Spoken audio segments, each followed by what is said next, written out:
I was 26 years old, lying in a Portland hospital bed waiting for the feeling to return to my legs after an emergency surgical delivery. My son was down the hall in a plastic incubator fighting to breathe.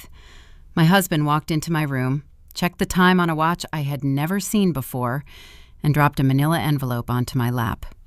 He looked at me and said, "You and that defective baby are a financial burden I refuse to carry." Then he walked out to catch a flight to Dubai with his mistress. What happened 8 years later, when he showed up at my corporate headquarters demanding to meet his son, is the reason I am telling you this story. But the trap I set for him that day is the part that still makes me smile. Welcome back to Pana Vengeance. This is the channel where we explore the exact moments people pushed too far and the cold calculations it takes to dismantle them. Tell me how old you are and where you are listening from in the comments below. If stories of precise, unyielding justice resonate with you, hit subscribe so you never miss an episode. The staples across my lower abdomen pulled tight with every shallow breath. The recovery room smelled of iodine and the damp chill of an Oregon winter pressing against the window pane. I am an operations manager for a commercial agricultural firm in the Willamette Valley. My job is to identify supply chain vulnerabilities and mitigate structural risks.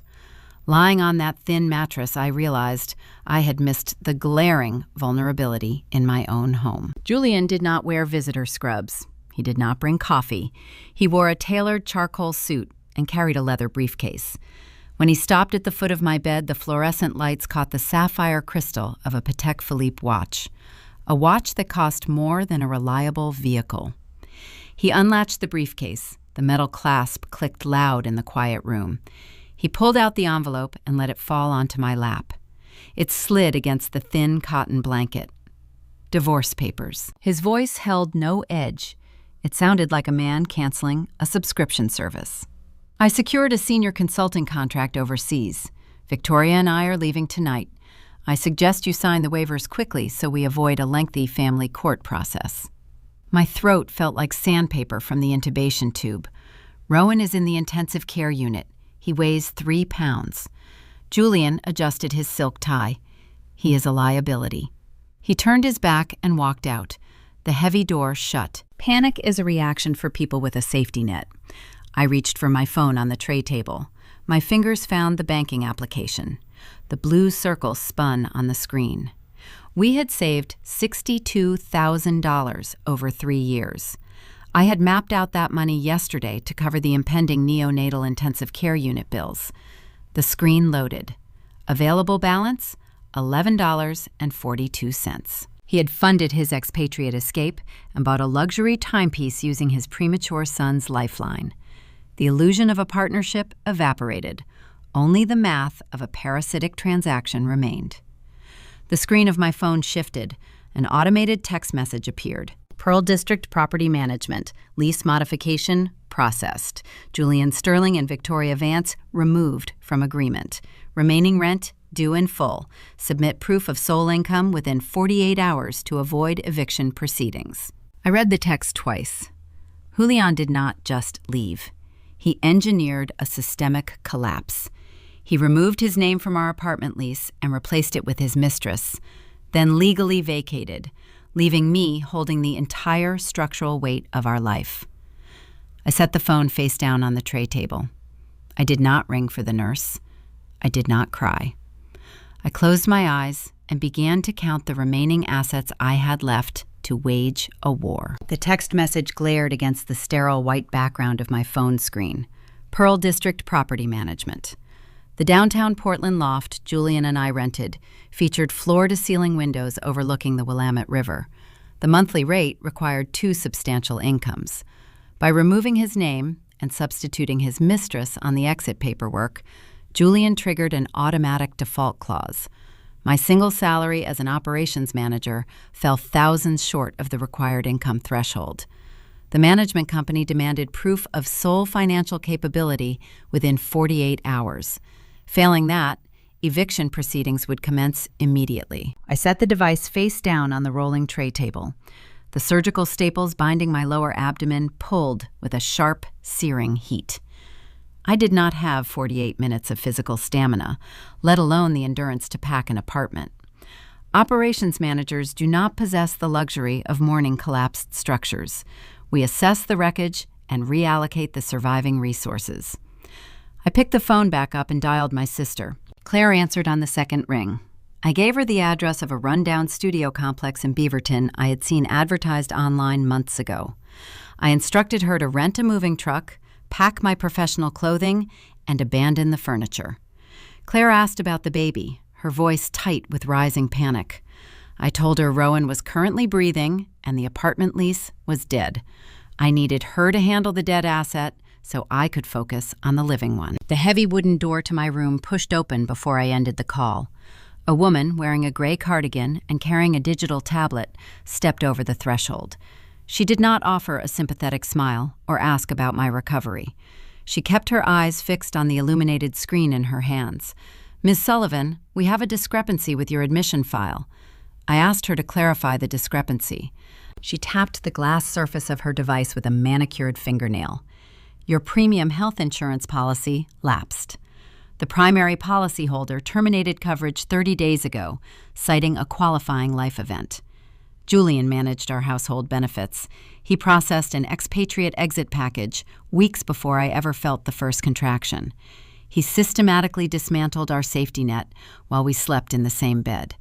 The woman in the gray cardigan began calculating the neonatal intensive care unit daily rate allowed. She factored in the specialized respiratory equipment, the constant monitoring, and the required staff ratio. She estimated a baseline total hovering around $150,000, assuming no further surgical interventions were necessary. She handed me a printed, itemized ledger. The paper felt heavy, rough against my fingertips. I looked past the woman toward the open hallway. Through the double doors of the neonatal ward, Rowan lived inside a clear plastic box. That incubator regulated his oxygen levels and maintained his core body temperature. It served as a synthetic womb, tethering him to the earth.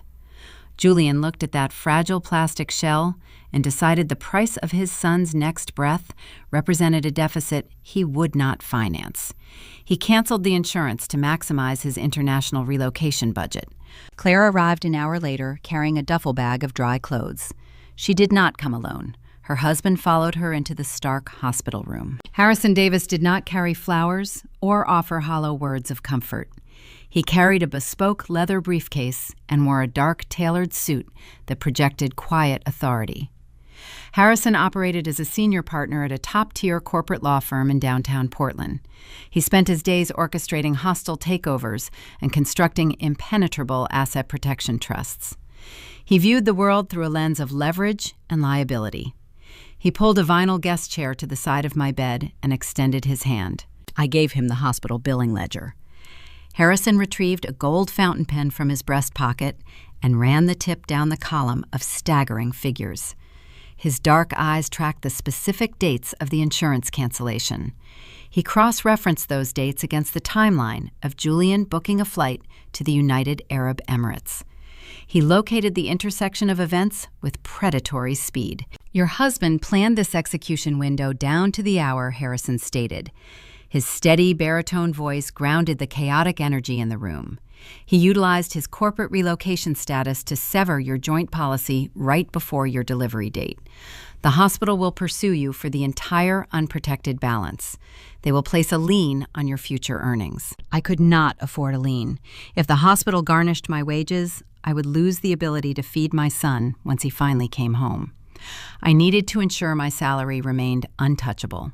I turned to Claire and asked her to hand me the silver work laptop from my overnight bag. My firm handled the complex supply chain logistics for massive timber operations and organic farming conglomerates across the Pacific Northwest.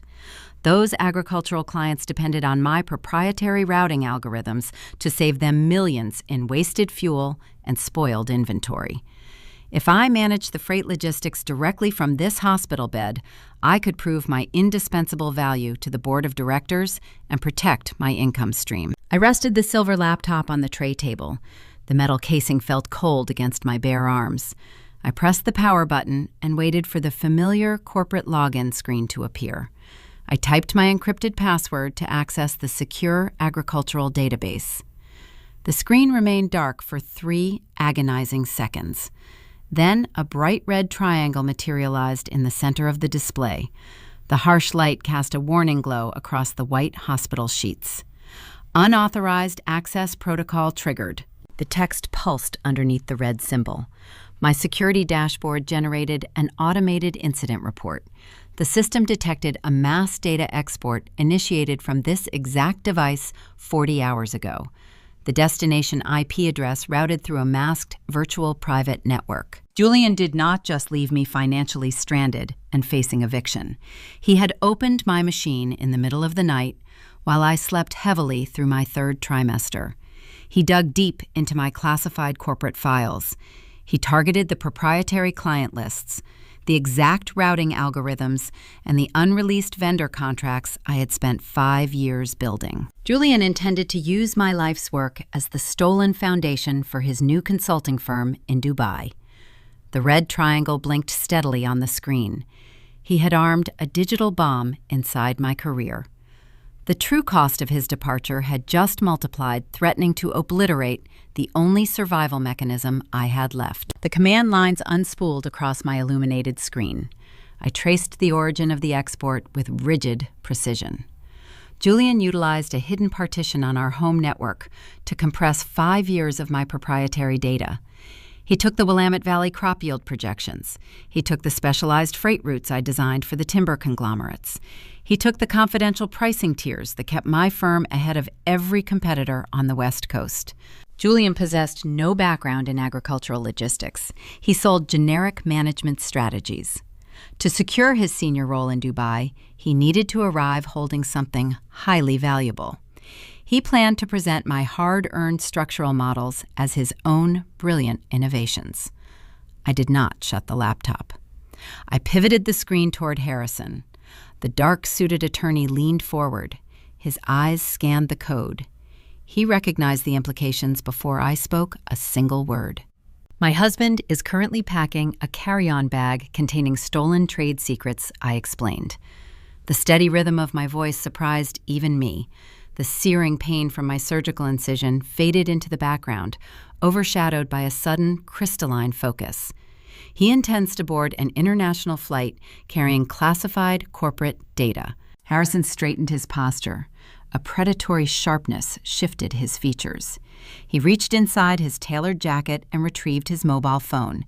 He bypassed the standard internet browsers and opened a secure legal database. If Julian crosses the security checkpoint at Portland International Airport with stolen proprietary algorithms, he crosses a federal threshold, Harrison stated. The transaction escalates from a civil marital dispute to corporate espionage.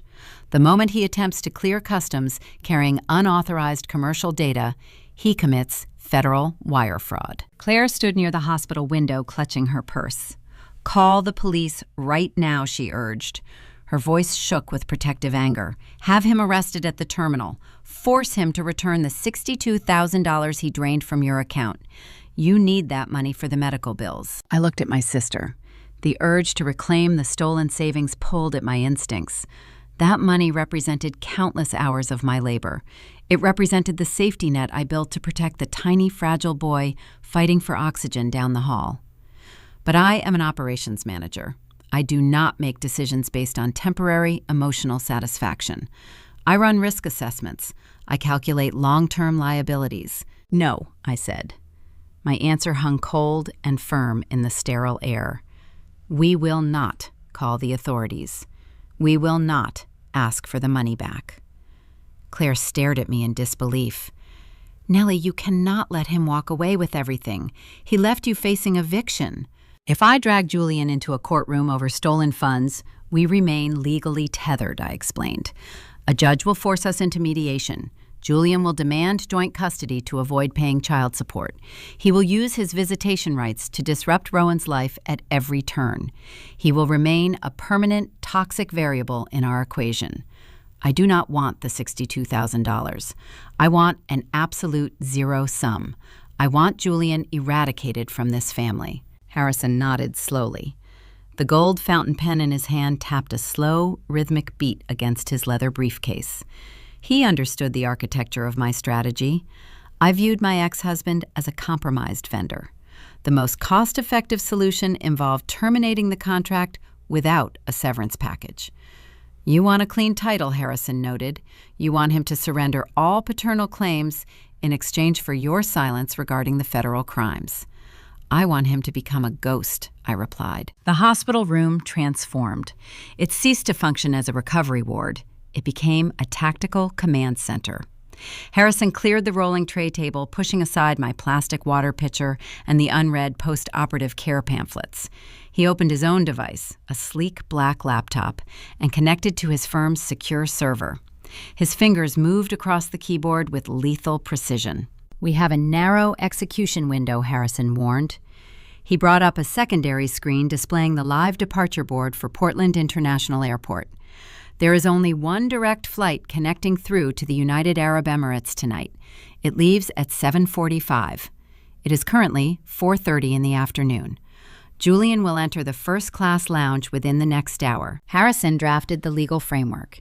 He did not use standard family court templates. He constructed an ironclad, irrevocable, voluntary termination of parental rights. The document stripped Julian of every legal claim, every visitation privilege, and every future right to access medical or educational records. Harrison reinforced the clauses with binding non-disclosure agreements. In exchange for Julian signing away his son, I would waive my right to pursue civil damages for the stolen savings and grant him immunity from the espionage charges. The printer down the hall at the nurses' station hummed. Claire retrieved the physical copies, returning to the room with the warm paper. I signed my portions. Every stroke of my pen solidified my new reality. I absorbed the staggering medical debt. I absorbed the impending eviction. I accepted the terrifying financial deficit to purchase my son's permanent freedom. The digital clock on the wall shifted to 5:15. The Oregon sky outside the window darkened into a deep, bruised purple. Rain began to streak the glass. Harrison scanned the final digitized documents into his system. He prepared an email addressed directly to Julian's private account. The subject line contained no threats. It simply read, "Final relocation clearance." "Julian is a coward," Harrison observed. His voice held the quiet certainty of a man who dismantles arrogant executives for a living. "He stole your data because he lacks the intellect to build his own models. When he reads these terms, he will realize his perfect escape route is lined with federal tripwires.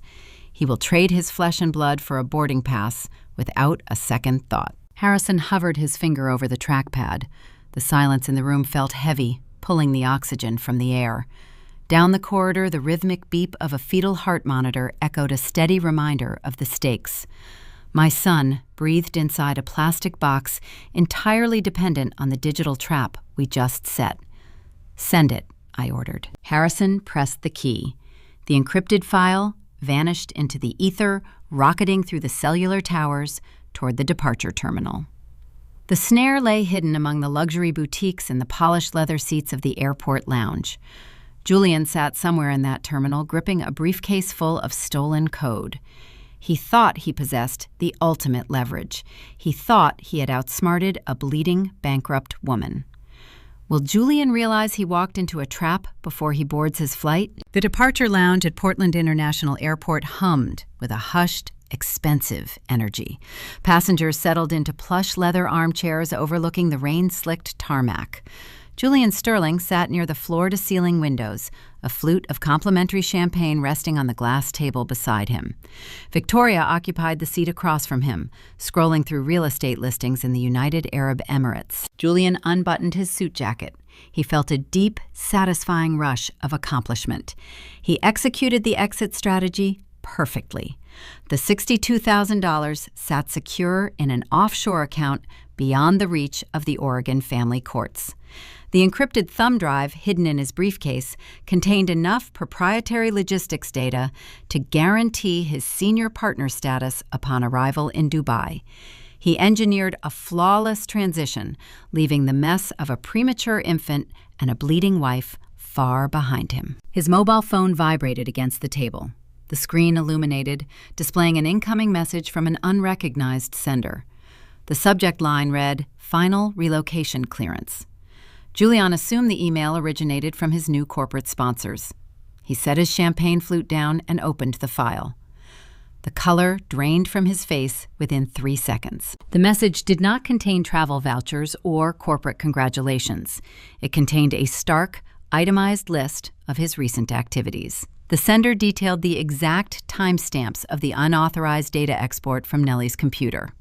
The text outlined the specific federal statutes governing the theft of corporate trade secrets. It cited the penalties for wire fraud and the international laws regarding corporate espionage. The final paragraph delivered the lethal blow. The sender promised to alert the Transportation Security Administration and the Federal Bureau of Investigation. They would freeze his passport and intercept him at the boarding gate unless he provided immediate digital execution of the attached legal documents. Julian stared at the screen. A cold sweat broke out across his forehead. His breathing turned shallow. Victoria looked up from her tablet, her brow furrowed. She asked if their flight was delayed. Julian ignored her. His mind scrambled, searching for a loophole, a bluff, or a way to negotiate. He found nothing but a sheer drop. The email originated from Harrison Davis. Julian recognized the name. Harrison was a corporate shark, a man who destroyed careers for sport. Harrison did not make empty threats. If Julian attempted to board that plane without signing the documents, he would trade his tailored suit for a federal holding cell. His new lucrative life in Dubai would shatter before the plane even pushed back from the gate. He opened the attached PDF files. The legal language was dense, unforgiving, and absolute. It demanded his digital signature to authorize an irrevocable, voluntary termination of his parental rights. It required him to surrender all future claims to his son. Julian looked at the digital signature line. He thought about the 3-pound infant fighting for oxygen in the hospital incubator. He weighed the responsibility of a father against the security of a luxury expatriate lifestyle and the stolen cash. The calculation required less than 10 seconds. He tapped his finger against the screen, authorizing the biometric signature. He surrendered his flesh and blood to protect his stolen money. He sent the executed documents back into the ether, transforming himself into a legal ghost. He picked up his champagne glass, his hand trembling slightly, and drained the remaining liquid. He was free. Back in the sterile confines of the Portland hospital room, Harrison's laptop chimed with a sharp metallic ping. Harrison opened the incoming encrypted file. His dark eyes scanned the verified digital signatures and the matching biometric timestamps. A slow, grim smile altered his usually impassive features. "The asset is secured," Harrison announced. His voice rang with finality. He turned the laptop screen toward the bed. I read the heavy legal text. Julian Sterling no longer existed in the eyes of the family court. He possessed zero right to visitation. He held zero authority over medical decisions. He could not access school records or demand future custody audits. He severed the tie permanently. Claire let out a long, shaky exhale from her position near the window. She covered her mouth with her hand, tears finally spilling over her eyelashes. She cried for the sheer cruelty of the act. She wept for a father who threw away his child like a piece of defective machinery. I did not shed a single tear. The searing pain in my surgical incision grounded me in reality. Grief is an emotion that requires surplus energy. I possessed no surplus. I possessed only debt eviction notices and a profound, clarifying rage.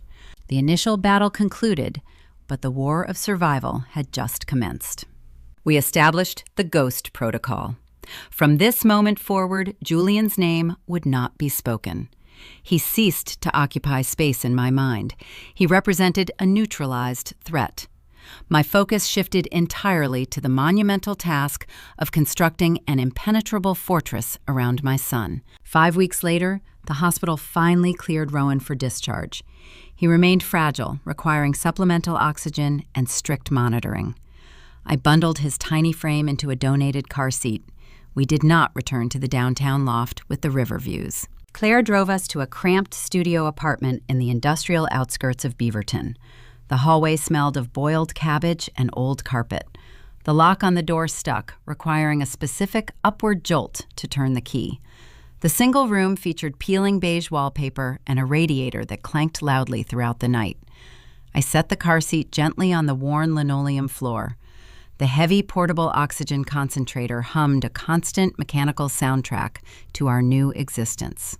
I opened the thick stack of envelopes waiting on the small kitchen counter. The hospital billing department generated an itemized invoice for Rowan's extensive stay in the neonatal intensive care unit. The numbers blurred together in a dizzying column. The final balance due hovered around $142,000. The total did not include the penalty fees the property management company assessed for the broken lease. I sat on a cheap folding chair, the only piece of furniture I currently owned. I stared at the staggering mountain of debt. My bank account held $11. I possessed no savings, no partner, and a child who required constant, specialized care. Julian left us to drown in a financial abyss. He assumed I would collapse under the weight of the liabilities. He underestimated the terrifying force of a mother who decides to weaponize her betrayal. I looked at Rowan. His small chest rose and fell with a steady, stubborn rhythm. I made a silent vow in that damp, peeling room. I would not just survive this wreckage. I would build a financial empire so massive and unyielding that no one could ever threaten us again. How does a single bankrupt mother construct a multi-million-dollar empire from absolutely nothing? 8 years do not pass in a gentle blur.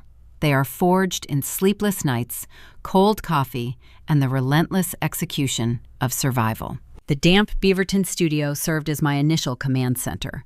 I remember a freezing Tuesday in November during Rowan's second year. Rain lashed against the single thin window pane. Rowan burned with a fever of 102 degrees. I sat on the edge of a second-hand mattress, holding his small, sweating body against my chest with my left arm.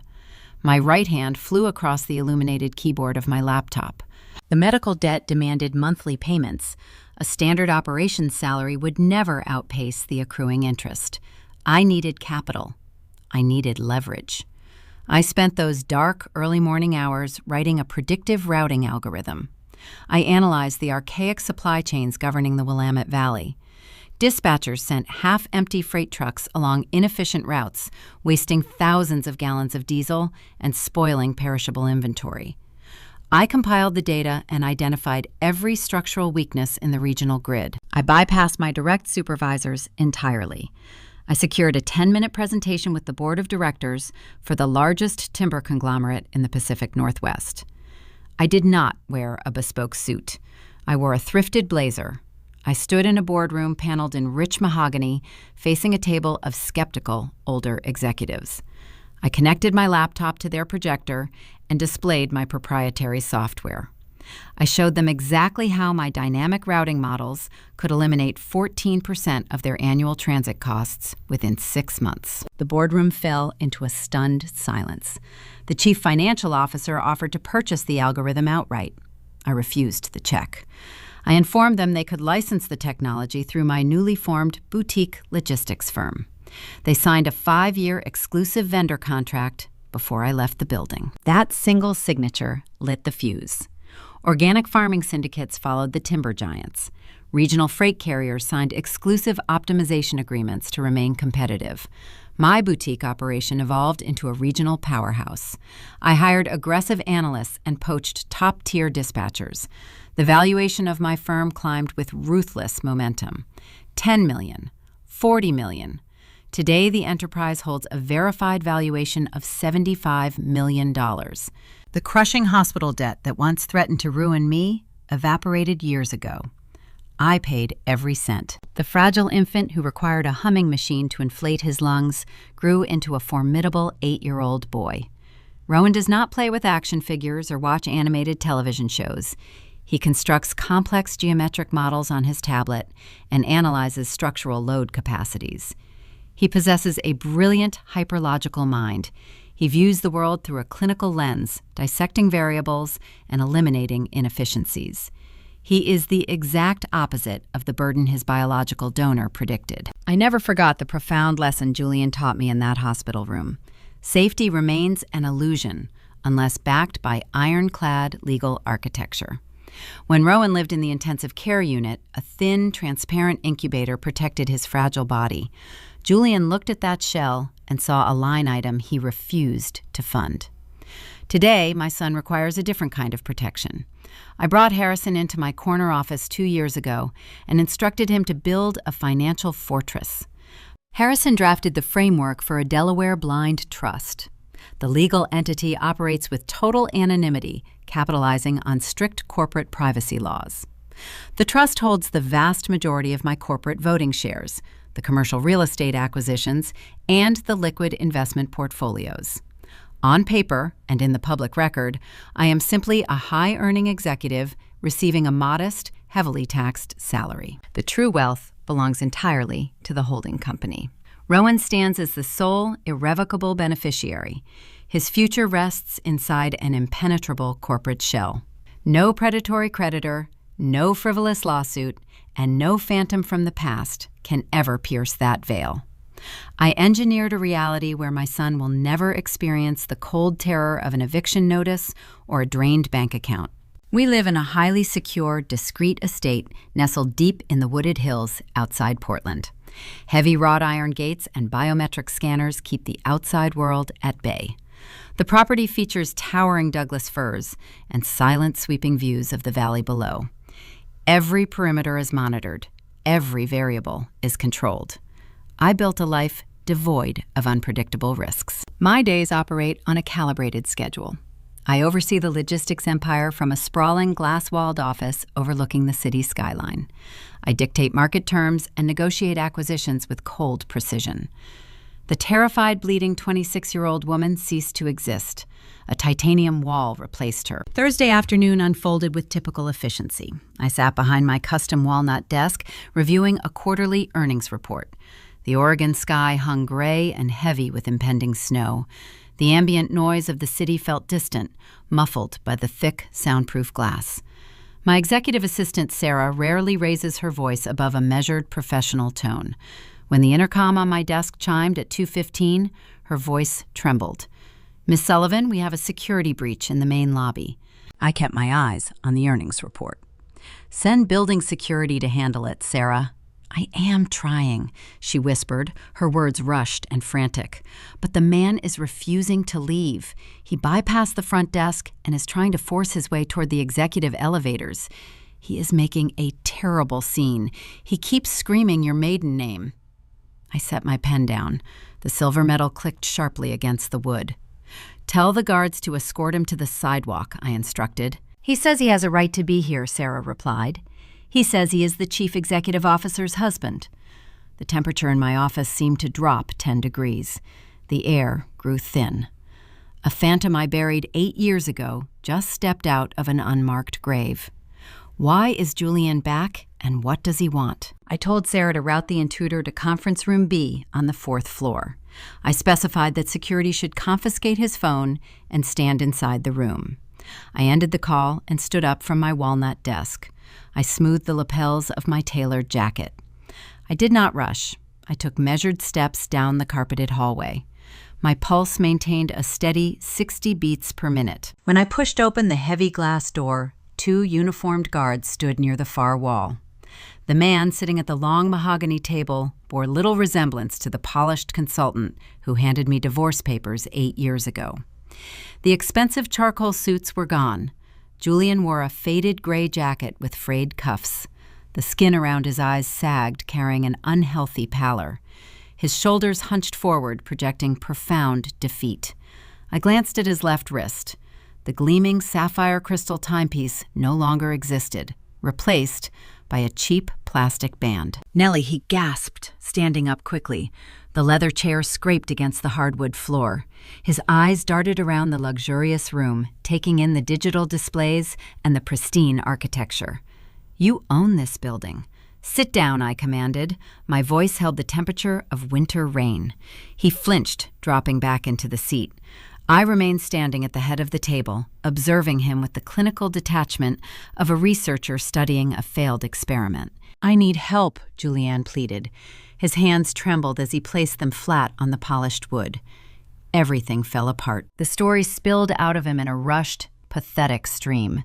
The glamorous expatriate lifestyle in the United Arab Emirates dissolved into a spectacular disaster. Victoria, the woman he drained my hospital savings to impress, methodically bled him dry. She convinced him to funnel his consulting salaries into high-risk overseas real estate ventures registered exclusively under her name. When the markets shifted, she vanished. She liquidated every asset, emptied the offshore accounts, and fled to Europe, leaving him holding the liability for staggering corporate debts. The United Arab Emirates does not offer bankruptcy protection for expatriates. When Julian failed to pay his creditors, local authorities detained him. They stripped his work visa, seized his remaining possessions, and deported him back to the United States. He landed on American soil with nothing but the clothes on his back. The Internal Revenue Service waited for him at customs, assessing steep penalties for years of unfiled taxes. He currently slept on a stained couch in a rundown motel, hiding from federal collectors. I listened to his tale of financial ruin. My facial expression remained fixed. He searched my eyes for a drop of mercy. He expected the soft, compliant 26-year-old girl he left behind. He found a titanium wall. "You have 1 minute to explain why you are trespassing in my corporate headquarters," I stated. Julian blinked, taken aback by the freezing reception. "I am pouring my heart out, Nellie. I made a terrible mistake. I went to Dubai to find myself. I was young and terrified. Seeing that tiny baby connected to all those machines broke me. I suffered from undiagnosed trauma. I panicked. What I did was inexcusable, but it stemmed from fear, not cruelty. I never stopped loving my son." The performance felt jarringly rehearsed. He attempted to rewrite history, painting himself as a tragic, flawed hero, unjustly separated from his family. "You did not suffer a psychological break," I replied, keeping my tone perfectly even. "You made a calculated financial decision. You explicitly called your child a defective liability. You stated you refused to carry a financial burden. You caught a first-class flight to a tax haven. A father sits in a plastic chair at 3 a.m, listening to an oxygen concentrator keep his infant alive. You are simply a sperm donor who fled the scene of a crime." The prominent vein in his neck pulsed. The desperate beggar routine vanished. His posture shifted as his raw survival instincts kicked in. His face hardened, morphing into a darker, calculating mask. "You hold on to a lot of bitterness," Julian sneered, lowering his voice. "But you let that anger blind you to the larger picture. I read the regional business journals. Your logistics firm is preparing for an initial public offering next month. You stand to make hundreds of millions." I did not react. I let the silence stretch, forcing him to lay his cards on the table. The media loves a scandalous narrative. Julian continued, pacing his words carefully. "Imagine the headlines. A wealthy, heartless chief executive officer uses her endless corporate resources to crush a destitute, remorseful father trying to reunite with his only child. Your agricultural clients might dislike the negative press.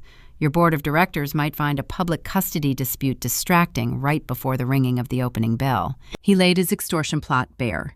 He wanted to weaponize my impending corporate milestone to secure a bailout.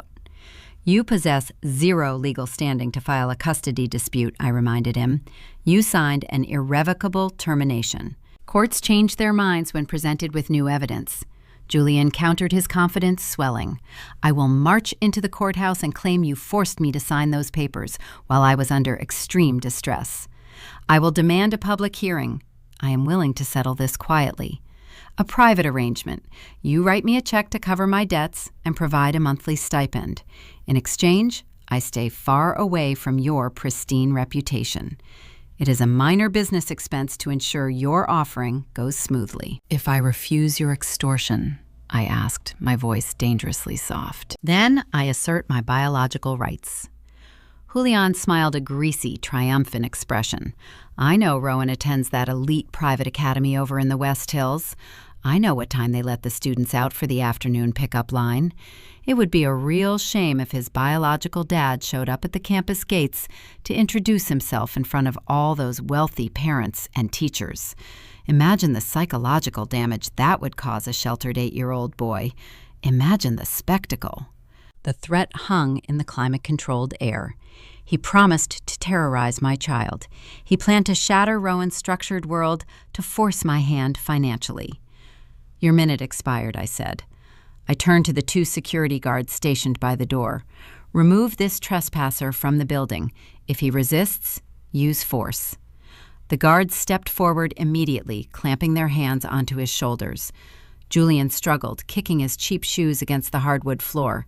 "You cannot ignore me," Julianne shouted as they hauled him backward toward the hallway. "I will go to the press, Nellie. Do not make me go to that school. I know exactly where to find him." The heavy glass door swung shut, cutting off his frantic cries. I walked to the window and looked out over the gray city. He thought he outmaneuvered me. He thought the threat of public scandal and schoolyard ambushes would force me to open my corporate checkbook. Will Julian actually drag his son into a public crossfire? Julian walked out of my lobby and straight into the gutter.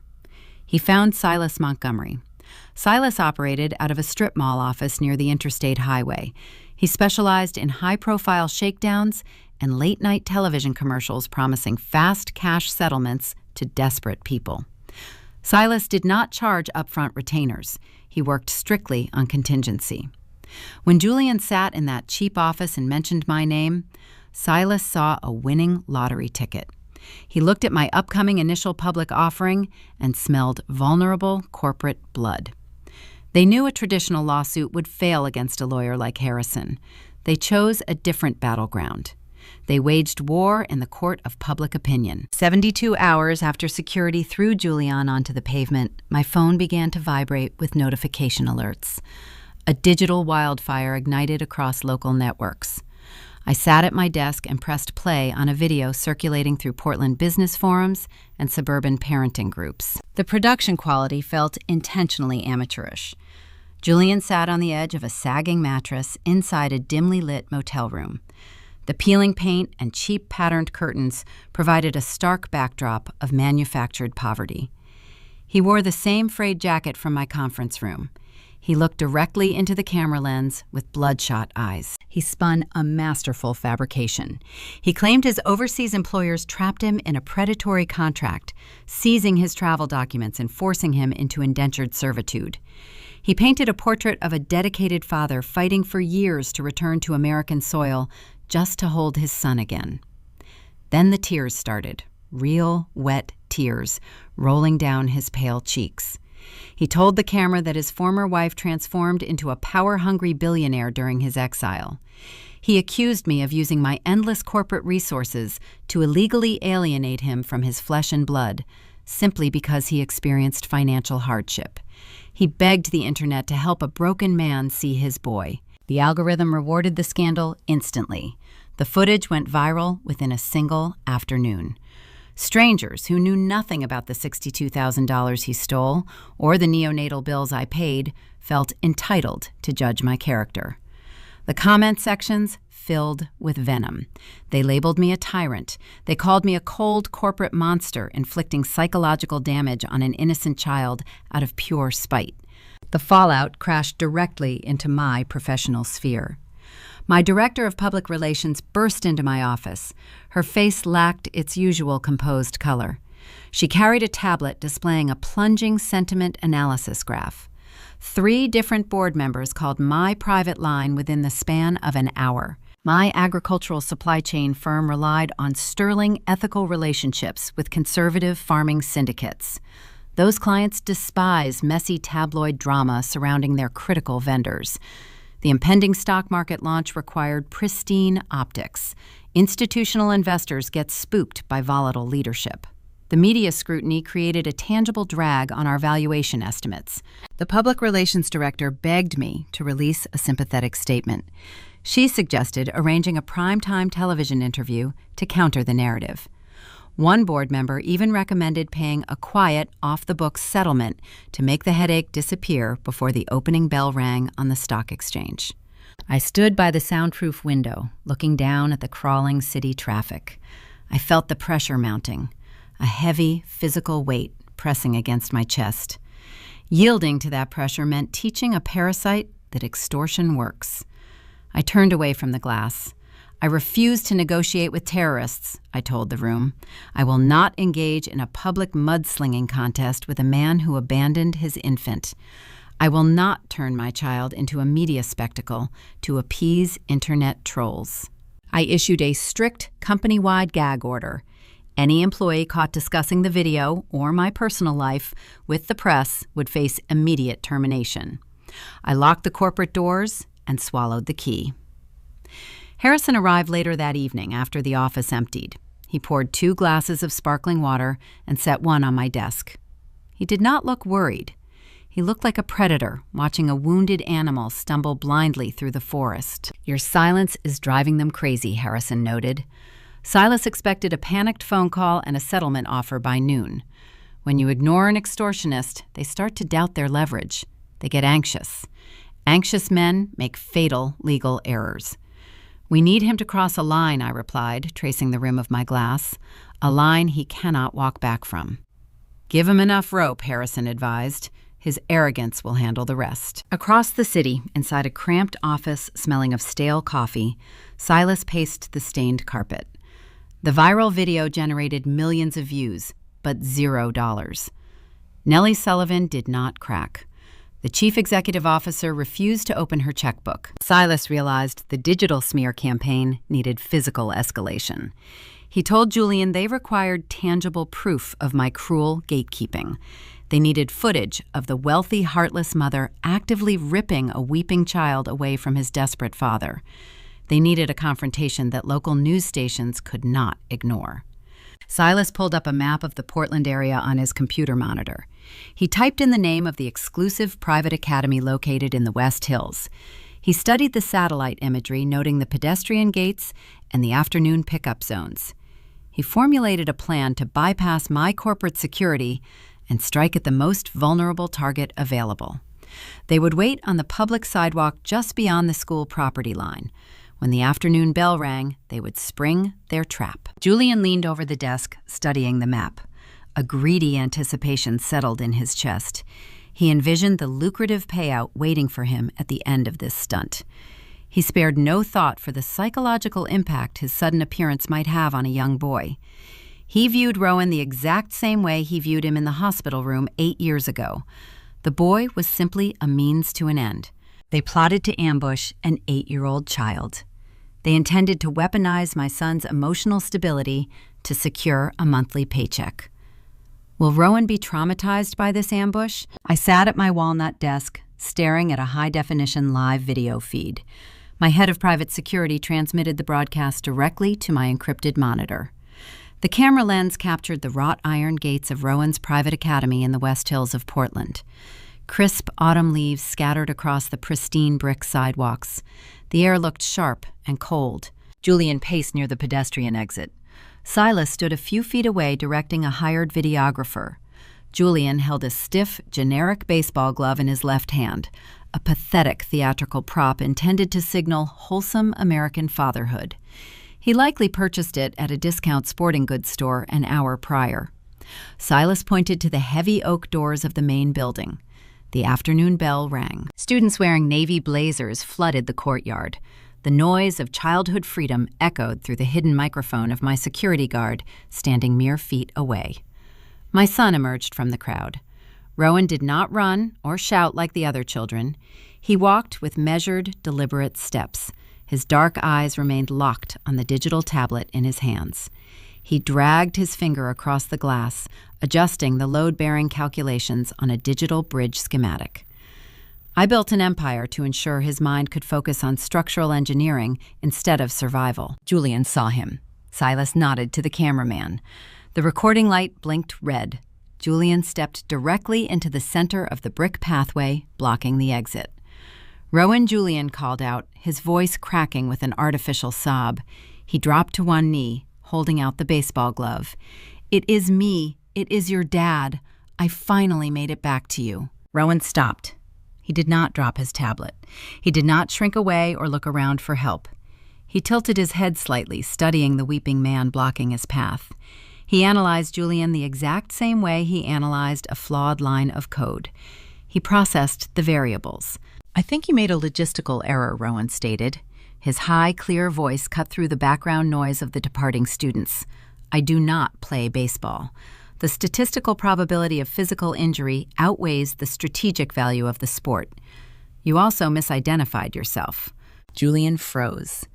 The manufactured tears dried on his cheeks.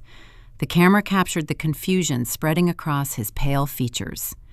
"Rowan, it is me," he insisted, his tone adopting a frantic, desperate edge. "Your mother hid me from you. She kept me away. I am your biological father." Rowan adjusted his grip on the tablet. He did not display a single ounce of fear. "My mother does not hide variables," he replied, his logic flawless and chilling. "She eliminates inefficiencies.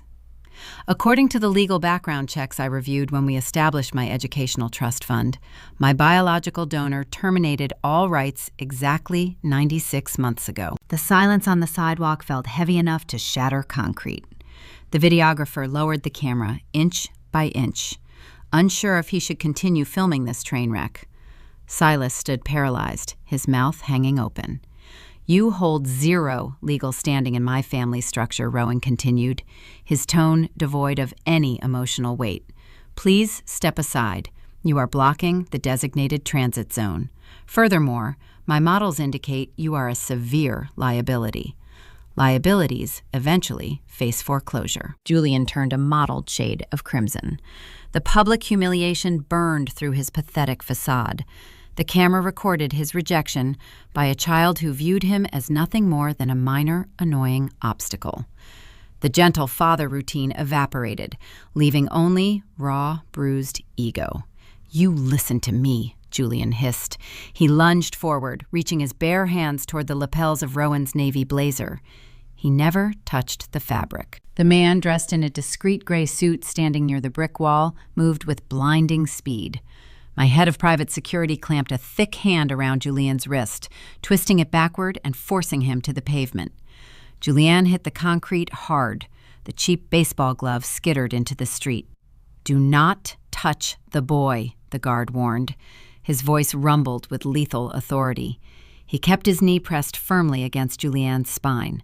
Silas scrambled backward, clutching his briefcase to his chest. He yelled about assault and parental rights, but his blustering died in his throat. A sleek, black, luxury sedan pulled up to the curb. The tires glided to a smooth halt. Harrison stepped out of the vehicle. Two marked Portland police cruisers fell in line behind him, their lights flashing blue and red against the autumn foliage. Uniformed officers emerged, resting their hands near their dark duty belts. Harrison ignored the sleazy lawyer. He walked straight to Julian, who currently lay pinned against the cold sidewalk. Harrison pulled a folded document from his tailored jacket. "Officers," Harrison addressed the police. "I serve as chief legal counsel for Nellie Sullivan and her minor child. You are looking at a man in direct violation of an emergency protective order signed by a Superior Court judge 45 minutes ago."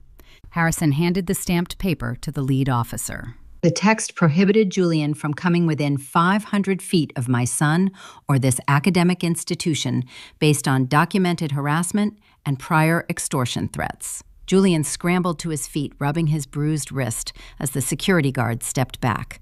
"You cannot do this," Julian stammered, looking frantically at the police. "I just wanted to see my boy. This is a public sidewalk." "Take him," Harrison instructed the officers. The police ordered Julian to turn around and place his hands behind his back. The threat of an immediate night in the county jail finally broke through Julian's thick skull. He surrendered, walking backward toward Silas, begging the lawyer to intervene. "We decline to press criminal charges today," Harrison told the officers, his tone magnanimous but laced with poison. "My client simply wants the perimeter secured and the immediate threat neutralized. If he violates the boundary again, we will pursue maximum sentencing." The police escorted Julian to the corner, warning him to vacate the premises. Harrison turned his attention to my son. He placed a gentle hand on Rowan's shoulder, guiding him toward the waiting black sedan. "Are you ready to go home?" Harrison asked. "Yes, Uncle Harrison," Rowan replied, sliding his tablet into his backpack.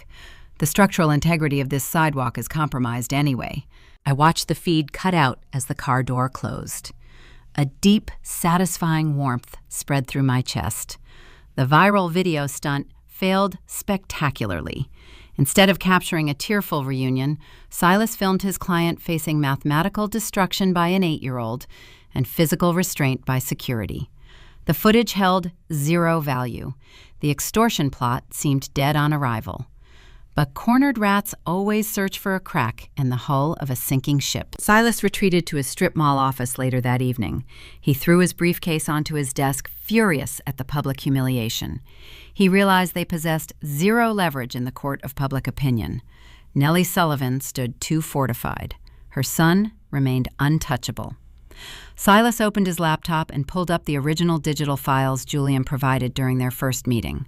He read through the irrevocable termination of parental rights, looking for a typographical error, a missed signature, or a formatting flaw. He found no mistakes in Harrison's flawless legal drafting. The document remained a titanium vault. Then Silas looked at the date and the timestamp of the signatures. He cross-referenced those numbers with the medical records Julian stole before leaving the hospital. Silas stared at the bright screen. His eyes widened as the greasy gears in his mind began to turn. Julianne signed the papers at the airport. I signed my portion of the agreement from a recovery bed in the Portland Medical Center. I signed those papers less than 14 hours after an emergency surgical delivery. I signed them while my veins still carried heavy doses of post-operative narcotics. Silas smiled a slow, dark expression of pure greed. He found the crack in the armor. What loophole did the sleazy lawyer just find? The sleek fax machine in Harrison's downtown law firm whirred to life on a rainy Tuesday morning. A 20-page document slid onto the receiving tray, printed on cheap, unembossed paper. It arrived via physical courier directly from Silas Montgomery. Harrison read the first page, his jaw tightening. He picked up his phone and dialed my private secure line. He found an angle, Harrison reported. The connection was crisp, carrying the quiet hum of his corner office. Silas intends to challenge the fundamental validity of the termination agreement. He claims his client signed the documents under extreme coercion and extortion. He argues the threat of federal espionage charges constituted illegal duress, rendering Julian's consent void. I leaned back in my walnut chair. I watched the rain streak across the soundproof glass of my corporate headquarters. Silas lacked the intellectual caliber to win a protracted legal battle, but he understood the mechanics of a nuisance lawsuit. He did not need to win in court. He only needed to file the injunction. Filing an injunction based on coercion triggers an automatic review of the original custody arrangement. Harrison explained, his voice dropping to a low, serious register. A family court judge would mandate a temporary psychological evaluation for all parties involved. They would drag Rowan into a sterile room to interview him about a father he never knew. The legal threat represented a minor annoyance. The true danger lay in the financial timing. The mere existence of an active custody dispute tied to allegations of federal extortion would force my company to disclose the pending litigation in our public offering prospectus. The Securities and Exchange Commission requires absolute transparency regarding the chief executive's legal liabilities prior to an initial public offering. Institutional investors despise messy personal scandals involving top leadership. If Silas filed that paperwork, he would instantly freeze our stock market launch, potentially costing the firm hundreds of millions in valuation. Silas understood the leverage perfectly. He attached a formal list of demands to the end of his legal threat. The sheer audacity of the numbers proved he worked strictly on contingency, anticipating a massive personal payday. "What is the price of his silence?" I asked. Harrison let out a sharp, dry laugh. "The demands are astronomical. He requests the immediate transfer of a deed for a residential property in a premium Portland zip code valued no less than $800,000. He demands a fully paid luxury sport utility vehicle registered in Julian's name today. And finally, he requires $50,000 a month in reverse child support deposited on the first of every month, tax-free. If I agreed to those terms, Julian would secure a permanent parasitic attachment to my wealth. I would effectively finance his existence while paying his sleazy lawyer a massive cut of the monthly stipend. Silas stated in his cover letter that if we did not agree to formal private mediation by Friday noon, he would march down to the courthouse and file the injunction. Julian thought he won. He likely sat in his dingy motel room imagining the layout of his new luxury home. He assumed the wealthy, desperate mother would open her checkbook to protect her child from a traumatic psychological evaluation and save her pristine corporate brand from a disastrous public scandal. He banked on the predictability of my fear. I did not feel fear. I felt a cold, predatory satisfaction settling deep in my chest. The trap was ready to snap shut. Julian climbed higher and higher, constructing a fragile tower of arrogance and greed. He believed he cornered a terrified prey. He had no idea he was standing in the center of an execution block. "Accept the mediation request," I instructed Harrison. My voice sounded smooth, unbothered by the exorbitant threats. "Schedule it for Friday morning at your firm. Tell Silas we are prepared to resolve this matter privately." Harrison paused. Even a seasoned corporate shark like him hesitated at the instruction. "Nellie, if we agree to sit in a room with them, Silas will assume we are willing to negotiate. He will smell blood in the water. We possess the resources to bury him in endless countersuits. We do not need to entertain this extortion." "We will not negotiate, Harrison," I replied. A slow smile spread across my face, hidden from the man on the other end of the line. "I want them in that room. I want Julian to look at the paperwork for his new house. I want his arrogance to reach its absolute peak before we pull the floor out from under him. I want him to believe he beat me." I hung up the phone. I opened a secure, encrypted folder on my desktop. The file did not contain legal defense strategies or draft settlement agreements. It contained raw financial data, routing numbers, and the contact information for heavily obfuscated secondary commercial debt brokers. Silas built his entire extortion plot around a theoretical legal loophole. He focused on family court, ignoring the broader financial ecosystem. He forgot that Julian spent 8 years racking up catastrophic liabilities overseas before being deported back to the United States. He forgot that the Internal Revenue Service and high-interest credit card companies do not simply forgive defaulted loans. Julian owed hundreds of thousands of dollars. He currently possessed 0 assets, making him entirely uncollectible to standard creditors. His debt sat in dormant portfolios waiting to be written off as toxic losses. I did not intend to fight Julian in family court over a coercion loophole. I intended to bypass the legal system entirely and strike directly at his right to exist in the modern financial world. If Julian wanted to play the role of a desperate father fighting a wealthy corporation, I would gladly provide the corporation. But I would not play the victim. I would assume the role of an apex predator. I pulled up a blank email drafting a highly confidential directive to the financial acquisitions wing of my Delaware holding company. The instructions were precise and devastating. We were going to buy a ghost. Why is Nellie agreeing to meet if she holds all the cards? To execute a flawless trap, the prey must believe they are running toward a sanctuary. If Julian sensed any hesitation or defensive maneuvering from my legal team, he might panic and file the injunction early. I needed him docile, confident, and blinded by his own greed. I needed him counting unhatched chickens. I picked up the secure line on my desk and called the chief financial officer of my logistics firm. I delivered a very specific, highly unusual set of instructions. I ordered him to initiate a formal inquiry with our primary commercial bank regarding the immediate liquidation of $1 million in corporate reserve assets. I mandated that he use standard unencrypted communication channels for the preliminary request. I wanted the digital footprint of this inquiry to be large, clumsy, and highly visible to anyone monitoring our financial activities. I knew Silas possessed a network of sleazy contacts within the local banking sector. He relied on informational leaks to gauge the panic levels of his extortion targets. Within 4 hours, the designed rumor reached his desk. The wealthy chief executive officer was scrambling to raise liquid capital ahead of Friday's mediation. The bait was set. Across town, the neon sign of a rundown dive bar flickered against the damp Portland evening. Inside, the air smelled of stale beer and fried food. Julian sat in a cracked vinyl booth across from his attorney.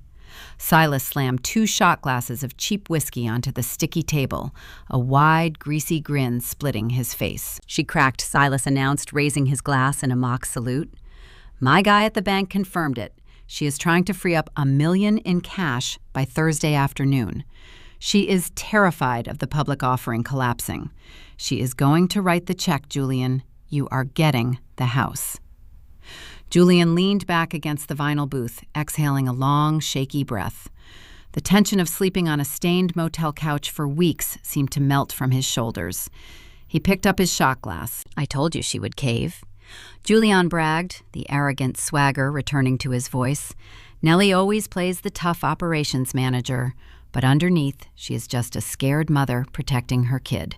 She knows the coercion loophole is real. She knows I can drag that boy into a courtroom and demand a psychological evaluation. She will pay whatever it takes to keep me away." They clinked their glasses together, the sharp sound of cheap glass ringing out over the background noise of a televised sports game. They toasted to the $800,000 deed. They celebrated the $50,000 monthly stipend. Julian closed his eyes, picturing the leather seats of the luxury vehicle he planned to demand on Friday. He envisioned driving past the country clubs of the West Hills, waving a middle finger at the woman who threw him out of her corporate lobby. They sat in that bar intoxicated by their perceived victory, entirely unaware that the ground beneath their feet was currently dissolving into an open grave. While Julian celebrated a phantom payout, I sat in my quiet, secured office, executing a masterclass in financial warfare. I did not intend to spend a single dime of that liquidated million on an extortion settlement. The capital served as a smokescreen, while Harrison moved silently through the murky waters of the secondary commercial debt market. Harrison utilized a labyrinth of encrypted channels to trace the financial wreckage Julian left behind when he was deported from the United Arab Emirates. The debt did not disappear when Julian landed on American soil. High-interest credit card companies and predatory lenders bundled his defaulted accounts and sold them off for pennies on the dollar to massive, faceless collection agencies. The Internal Revenue Service followed a similar protocol, outsourcing the collection of his unfiled expatriate tax penalties to authorized private contractors. Julian owed a staggering $350,000 across various distressed portfolios. Because he currently possessed 0 assets, no job, and no permanent address, those collection agencies considered his accounts entirely toxic. They viewed Julian as a dead end, a worthless liability, taking up space on their ledgers. They were practically begging to offload the paper to anyone willing to assume the risk. I was more than willing. I was preparing to become his primary creditor. However, Harrison identified a critical vulnerability in our overall strategy. Purchasing the debt granted me total financial control over Julian, but it did not neutralize the immediate legal threat. Silas still planned to file the coercion injunction on Friday if he did not receive his payout. To permanently dismantle Silas's legal loophole, I needed airtight proof that Julian was fully lucid, arrogant, and acting purely out of greed when he signed the termination papers at the airport 8 years ago. I needed evidence that he was not extorted or threatened into signing away his son. Harrison argued that my testimony as the injured wife held limited weight against a claim of legal duress. We needed a hostile witness. We needed someone who stood beside Julian in the first-class lounge when he executed the biometric signature. We needed someone who heard him brag about the stolen $62,000 and his new life in Dubai. I opened the contact directory on my encrypted mobile device. I bypassed my corporate security team and dialed the number of an elite private investigator based out of London. This firm specialized in tracking high net worth individuals who attempted to vanish across international borders. They operated with absolute discretion and staggering efficiency. The line connected after 2 rings. A clipped British voice answered, "I need a location on a specific target I instructed," skipping pleasantries. She fled the United Arab Emirates approximately 6 months ago, leaving behind significant corporate debt. I assume she is currently hiding in Europe, utilizing assumed names and untraceable accounts. I need her physical coordinates by tomorrow morning. The investigator asked for the name. I provided the details. The name felt sour on my tongue, a bitter echo from the hospital room. I was hunting the woman who helped drain my savings account while my premature son fought for oxygen. I was hunting the mistress who eventually drained Julian dry and abandoned him to the authorities. Who is the missing witness? The digital clock on my desktop monitor displayed 2:14 in the afternoon. The rain outside continued its relentless assault against the Portland skyline. The mood inside Harrison's law firm, however, felt electric. I sat in a sleek leather chair watching the senior partner orchestrate a symphony of financial destruction. Harrison utilized a dedicated, encrypted terminal separate from his firm's primary servers. He bypassed standard communication protocols, reaching out directly to the shadow brokers who managed portfolios of distressed commercial debt. These brokers operated in a secondary market, a murky ecosystem where human liabilities were traded like commodities. Julian's name flagged immediately in their databases. The automated systems classified him as a high-risk, uncollectible entity. The itemized ledger of his failures scrolled across Harrison's screen.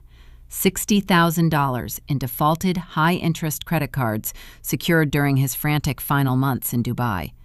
$140,000 in predatory personal loans acquired from secondary lenders who failed to properly verify his employment status. An additional $150,000 in federal tax liens resulting from years of ignoring expatriate filing requirements. The grand total sat at a staggering $350,000. To the brokers managing these massive spreadsheets, Julian represented a dead asset. He possessed no verified income, no physical property, and no credit score capable of securing a standard auto loan. Pursuing collection efforts against a man sleeping on a motel couch constituted a waste of operational resources. They assumed Julian would eventually disappear into the cash-only underground economy, forever evading his obligations. They were eager to offload the toxic paper. Harrison did not haggle over fractions of a cent. He did not behave like a standard debt collection agency looking for a bargain bin discount. He offered a premium, upfront, cash buyout, representing a significant percentage above the current market value for distressed accounts. The offer came with one non-negotiable condition. The transaction required the immediate exclusive assignment of all collection rights, titles, and original loan agreements to our designated purchasing entity. The brokers jumped at the influx of unexpected capital. They drafted the transfer agreements with frantic speed, terrified the anonymous buyer might suddenly retract the generous offer. The purchasing entity listed on the legal documents did not bear my name. It did not trace back to my agricultural logistics firm. Harrison utilized a fully licensed, heavily obfuscated subsidiary registered under my Delaware Blind Trust. The subsidiary operated under a generic corporate title, masking its true ownership behind layers of strict state privacy laws. Within 2 hours, the electronic wire transfers cleared the banking system. The transaction concluded in silence, generating no public records or credit alerts. Harrison printed the final confirmation receipts. He slid the warm paper across the polished granite conference table. "The acquisition is complete," Harrison stated, leaning back in his chair. A dark, satisfied energy radiated from his posture. The subsidiary now functions as the sole, undisputed primary creditor for every single financial obligation Julian Sterling possesses. I picked up the papers. I traced my finger over the digital stamps authorizing the transfer of the federal tax liens. We did not merely acquire pieces of paper. We purchased the legal authority to financially eradicate him. The power this transaction granted my holding company was absolute. In the state of Oregon, a primary creditor holding a validated delinquent debt of this magnitude possesses terrifying legal remedies. We held the immediate right to petition the court for aggressive wage garnishments. If Julian ever secured formal employment, my subsidiary would legally seize a massive percentage of his paycheck before the funds ever reached his bank account. We held the authority to execute instantaneous bank levies. The very millisecond a single dollar entered any financial institution bearing his name, we could legally freeze the account and extract the balance without prior warning. Most importantly, we held the power to place an involuntary lien on any physical property the debtor attempted to acquire. I looked at Harrison, a cold smile curving my lips. Julian was currently demanding the deed to an $800,000 house in a premium zip code. He wanted the property registered strictly in his name to prevent any future leverage from my side. He believed owning the physical asset provided ultimate security. He remained blissfully ignorant of the snare tightening around his ankles. The moment I handed him that deed, the exact second the county clerk registered his name on the title, my subsidiary possessed the legal authority to seize the property to satisfy the outstanding $350,000 debt. Julian was essentially demanding that I build him a luxury prison cell and hand him the keys while I quietly changed the locks on the outside. We transformed him into a financial ghost, I noted, setting the papers down. He exists only at our discretion. We own the board, Harrison agreed. But Silas still plans to flip the table on Friday. We need the final piece of evidence to permanently bury the coercion claim. The debt acquisition guarantees Julian leaves with nothing, but the affidavit ensures he never steps foot in a courtroom. My encrypted mobile phone vibrated against the granite table, interrupting the discussion. The caller identification displayed a scrambled international number. I answered the call, pressing the device to my ear. The clipped British voice of my private investigator echoed through the secure connection. We located the target, the investigator reported. She is currently residing in a small coastal village outside of Monaco. She operates under an assumed surname, managing a boutique tourist shop. Her daily routine is highly predictable. We secured visual confirmation 20 minutes ago. I stood up from the leather chair, walking toward the expansive window overlooking the rainy Portland streets. The final variable was within reach. Do you have operatives on the ground? I asked. We have a 2-person team maintaining visual contact, the investigator confirmed. We can approach her at your command. Do not approach her in public, I instructed, my voice dropping to a precise, tactical whisper. Wait until she returns to her private residence this evening. I want her cornered in a secure environment with 0 avenues for escape. I require a direct, unbroken video link once your team secures the perimeter. Understood, the investigator replied. The line clicked dead. I turned back to face Harrison. The senior partner raised an eyebrow, a silent question hanging in the air. Did they find Victoria? I do not believe in serendipity. I believe in meticulous, logistical execution. The variables align when you engineer the framework to support them. Relying on luck is a vulnerability I eradicated from my operational models 8 years ago. At 4:30 in the afternoon Pacific Standard Time, my encrypted monitor flickered to life. The high-definition video feed established a secure connection, bridging the 9-hour time difference between Portland and the Principality of Monaco. The screen displayed the interior of a modest, sparsely decorated apartment. The Mediterranean night pressed dark against the window panes. 2 broad-shouldered operatives dressed in nondescript dark clothing stood silently near the locked front door. They occupied the space with professional, menacing stillness.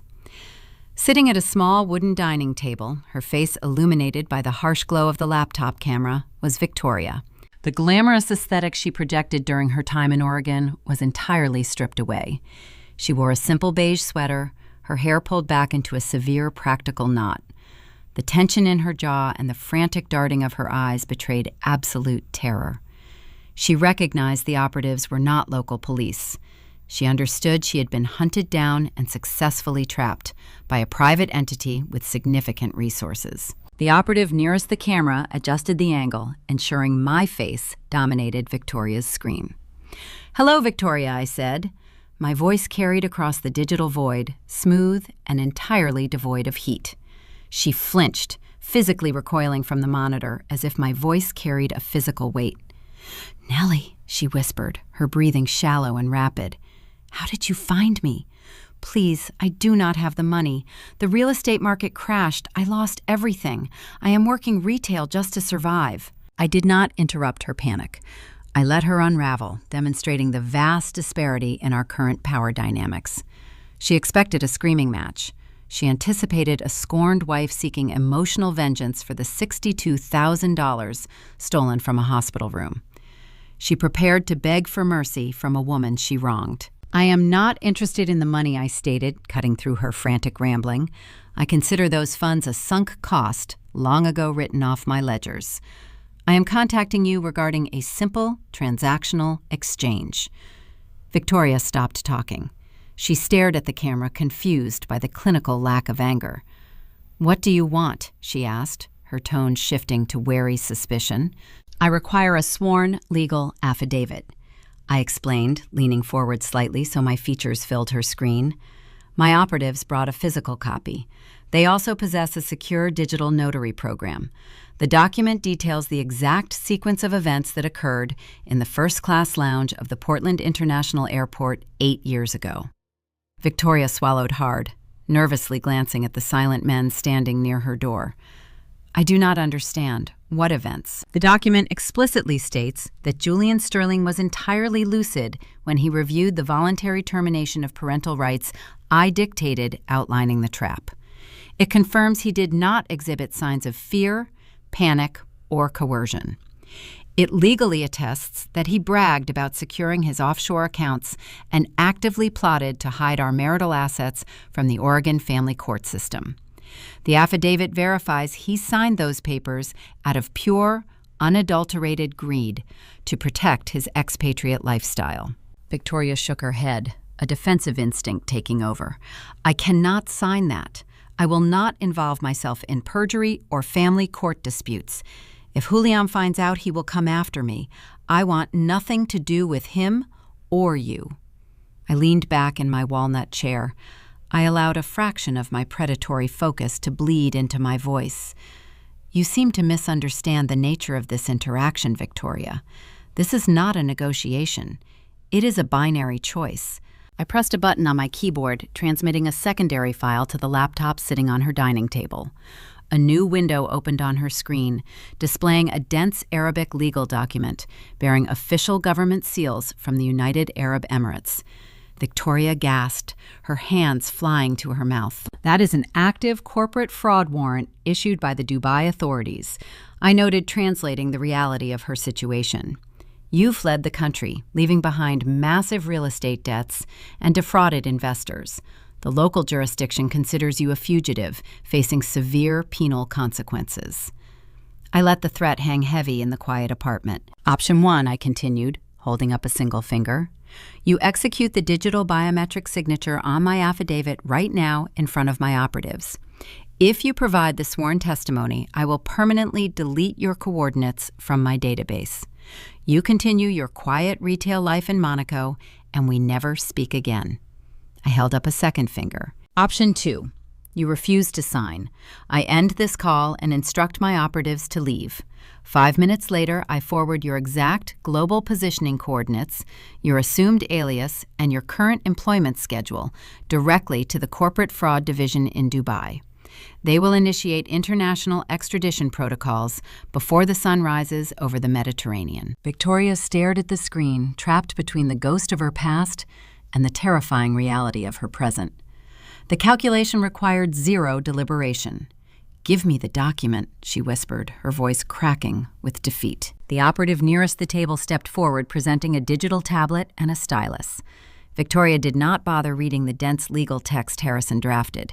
She possessed no leverage to dispute the phrasing. She gripped the stylus, her hand shaking violently, and executed her signature. The operative processed the biometric scan, securing the digital notary stamp. The file transmitted instantly back to my secure server in Portland. I opened the document, verifying the authenticity of the seals. The missing puzzle piece clicked perfectly into place. Silas Montgomery's entire extortion strategy relied on proving Julian acted under extreme duress. Victoria's sworn eyewitness testimony dismantled that loophole entirely. The document proved Julian acted with calculated, arrogant malice. The legal snare was now airtight. I looked back at the video feed. Victoria sat slumped in her chair, tears finally spilling over her cheeks. She traded her last ounce of leverage for survival. If you ever attempt to contact me, Julian, or anyone associated with my family, the amnesty is immediately revoked, I informed her, my tone carrying the absolute finality of a closing vault door. I will ruin you without hesitation. I terminated the connection.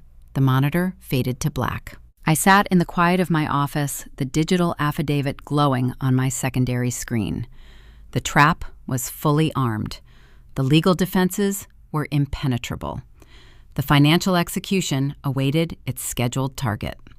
Julian believed he was walking into a lucrative settlement negotiation on Friday morning. He anticipated leaving with the deed to a luxury home and a staggering monthly income. He possessed absolutely no idea he was marching blindly toward a catastrophic slaughter. How brutal will the boardroom confrontation be? Friday morning dawned crisp and bitterly cold, mirroring the exact temperature of my resolve. The stage was set for the final execution. The architecture of the trap relied heavily on the psychological manipulation of the target. Julian needed to feel invincible. He needed to step onto the gallows convinced he was climbing a throne. Harrison's downtown Portland law firm occupied the top 2 floors of a sleek glass skyscraper.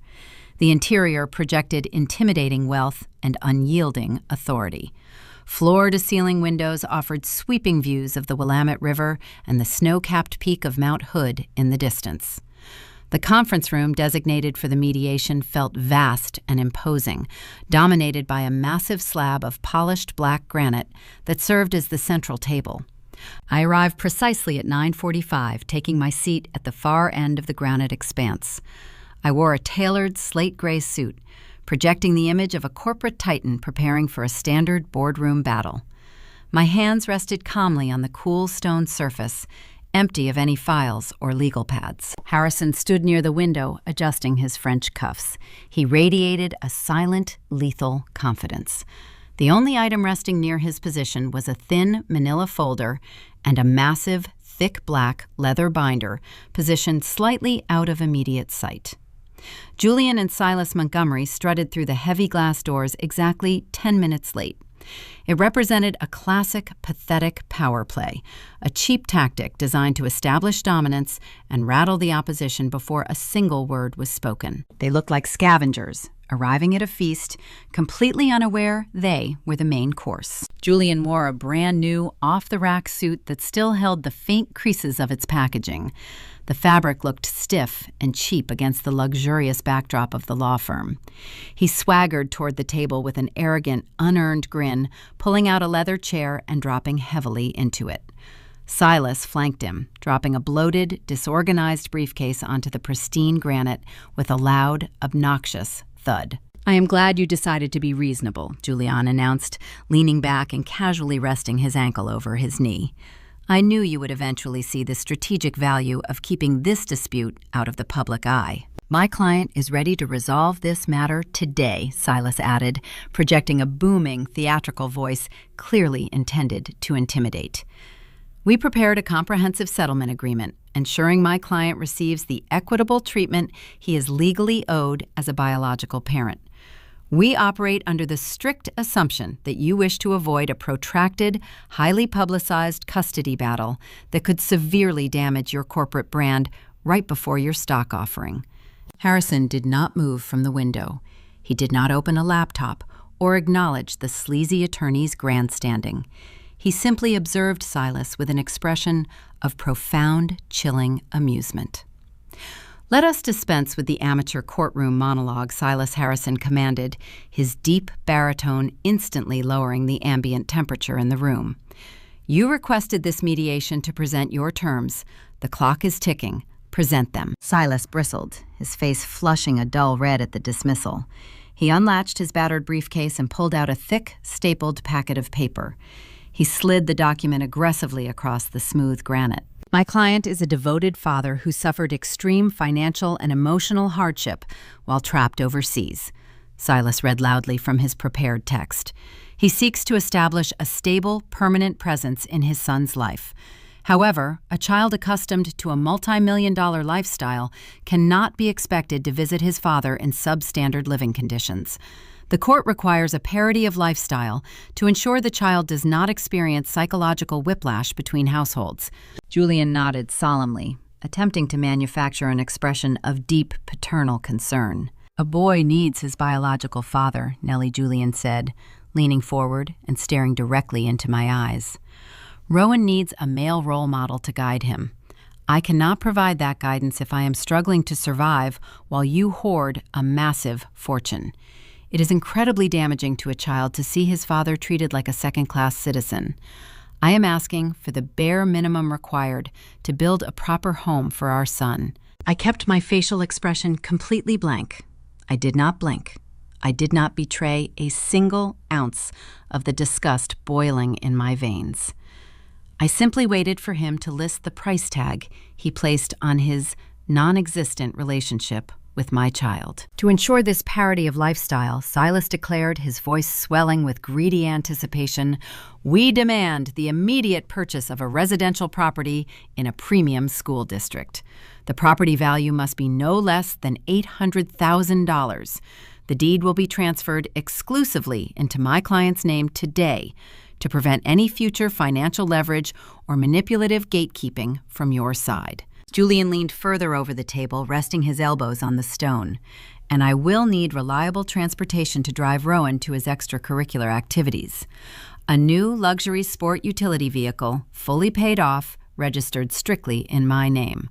I think that is a very reasonable request for a safe family vehicle." Harrison did not write any of this down. He remained motionless by the window, gesturing lazily with his hand for them to continue. Furthermore, Silas announced, tapping his pen against his legal pad, to maintain the household and provide for the child's daily needs during visitation, we require a mandatory, tax-free monthly stipend of $50,000. This reverse child support and spousal maintenance will be deposited directly into my client's account on the first of every month. In exchange for these financial concessions, my client is willing to waive his right to a public trial and will settle for joint legal custody on paper with a highly flexible physical visitation schedule. Julian smiled a wide, predatory grin, exposing his absolute lack of morality. "It is a win for everyone," Nellie Julian gloated, his voice dripping with triumphant satisfaction. "You get to protect your precious logistics company from a nasty media scandal. I get the resources I need to be the father Rowan deserves. We sign the papers today, the assets transfer by Monday, and I cancel the press conference I scheduled for next week." The silence that followed his extortion demand felt heavy and absolute. Julian and Silas sat back, visibly radiating victory. They honestly believed they executed a flawless legal ambush. They laid out their exorbitant, delusional demands, fully expecting me to panic, argue, or attempt to negotiate the numbers down. They interpreted my silent stillness as the paralyzing shock of a defeated woman. I looked at the stapled packet of demands resting on the granite table. Then I shifted my gaze to Julian. "Are these your final, non-negotiable terms?" I asked. My voice sounded eerily calm, completely devoid of the terror he desperately searched for. Julian exchanged a quick, arrogant glance with his attorney. "Absolutely," Julian confirmed, puffing out his chest and adjusting his cheap tie. "Not a single dollar less. You sign over the house, the car, and the monthly stipend right now, or I walk out of this office and drag you through the muddiest, most destructive public custody battle Portland has ever seen." I turned my head slowly to look at Harrison. The senior partner met my gaze, a cold, ruthless glint illuminating his dark eyes. The trap was fully articulated. The extortion existed, officially, on the mediation record. The enemy marched directly to the center of the execution block, placed his head on the block, and proudly demanded the drop of the blade. When does the guillotine drop? I think we heard enough, I said, shifting my focus back to the arrogant man sitting across the table. Harrison, please show my former husband exactly what his demands are worth. Harrison stepped away from the window. His polished shoes clicked against the hardwood border of the room before he reached the granite table. He did not bother opening his laptop or reviewing his notes. He picked up the thin manila folder resting near his position. He pushed it firmly across the center of the dark stone, stopping it equidistant between Silas and the smug Julian. Read it carefully, Mr. Montgomery Harrison instructed, his voice ringing with quiet authority. Read every single clause before you dare to speak another word in my firm. Silas scoffed, adjusting his cheap necktie. He picked up the paper, preparing to launch into another rehearsed legal threat. He expected a counteroffer or a desperate plea for a confidentiality agreement. However, the moment his eyes scanned the bold heading at the top of the page, his mouth snapped shut. His eyes darted across the text with frantic speed. The greedy grin vanished, replaced by a pale, sickly hue. "What is it?" Julian asked, leaning over to look at the pages. "Silas, what did they give you?" Silas did not answer. He flipped the document over, searching for a loophole to save his contingency fee. He found nothing but digital notary stamps and international verification codes. Sweat formed along his hairline. "Mr. Montgomery appears to have lost his voice," Harrison stated, taking his seat beside me. "Allow me to summarize the contents for the room. The first document is the voluntary termination of parental rights you executed 8 years ago. A judge ratified and permanently sealed it. The second document is a sworn legal affidavit procured just yesterday from Victoria Vance." Julian recoiled as if Harrison struck him across the face. "How did you find her?" Harrison ignored the question, keeping his predatory gaze fixed on the sleazy attorney. "Miss Vance provided sworn eyewitness testimony regarding your exact state of mind in the Portland International Airport first-class lounge. She attests under penalty of perjury that you were entirely lucid. She confirms you bragged about securing offshore accounts and actively plotted to hide marital assets. She swears you signed those termination papers out of pure greed to protect your expatriate lifestyle." Harrison paused, letting the weight of the evidence settle over the table. "There was no coercion," Harrison continued. "There was no medical duress. You did not act under the threat of false espionage charges. Your entire extortion plot rests on a fundamental, documented lie." Silas dropped the papers onto the granite as if they burned his fingers. He looked at Julian with unfiltered rage. The prospect of a lucrative payday dissolved, turning into a terrifying legal liability. "You told me you signed those papers under a federal threat," Silas hissed, his voice trembling with indignation. "You swore she forced you while you were suffering a psychological break. You withheld the existence of a witness. You lied to me." "It does not matter," Julian shouted, standing up abruptly. His chair scraped loud against the floor. "She is a liar. You cannot trust a woman hiding in Europe. I am his biological father. Basic genetics prove it. No judge will care about a piece of paper signed 8 years ago." "Basic genetics do not override an irrevocable termination," Harrison countered, slicing through the rising panic. "Furthermore, Mr. Montgomery, you are currently attempting to extort a publicly traded company based on fraudulent claims. My firm is prepared to file a catastrophic civil malpractice suit against you before noon. We will report your extortion to the State Bar Association and ensure you never practice law in Oregon again." The color drained from the sleazy attorney's face. The scent of easy money evaporated, leaving only the stench of professional ruin. He operated on the fringe of ethical legal practice, but he knew a death sentence when he saw one. Silas frantically shoved his scattered legal pads and pens back into his battered briefcase. He snapped the latches shut, his hands shaking. "We have 0 attorney-client privilege left," Silas spat at Julian, grabbing the handle of his bag. "Do not call my office. Do not step foot near my practice. I am formally withdrawing as your legal counsel." Silas turned and sprinted toward the heavy glass doors. He pushed through them and practically ran down the carpeted hallway, abandoning his client to the wolves. Julian stood entirely alone. The arrogant swagger he carried into the room shattered, leaving a desperate, terrified shell. He looked at the empty space where his lawyer sat a few seconds prior. His chest heaved with rapid, uneven breaths. The reality of his isolation crashed down upon him.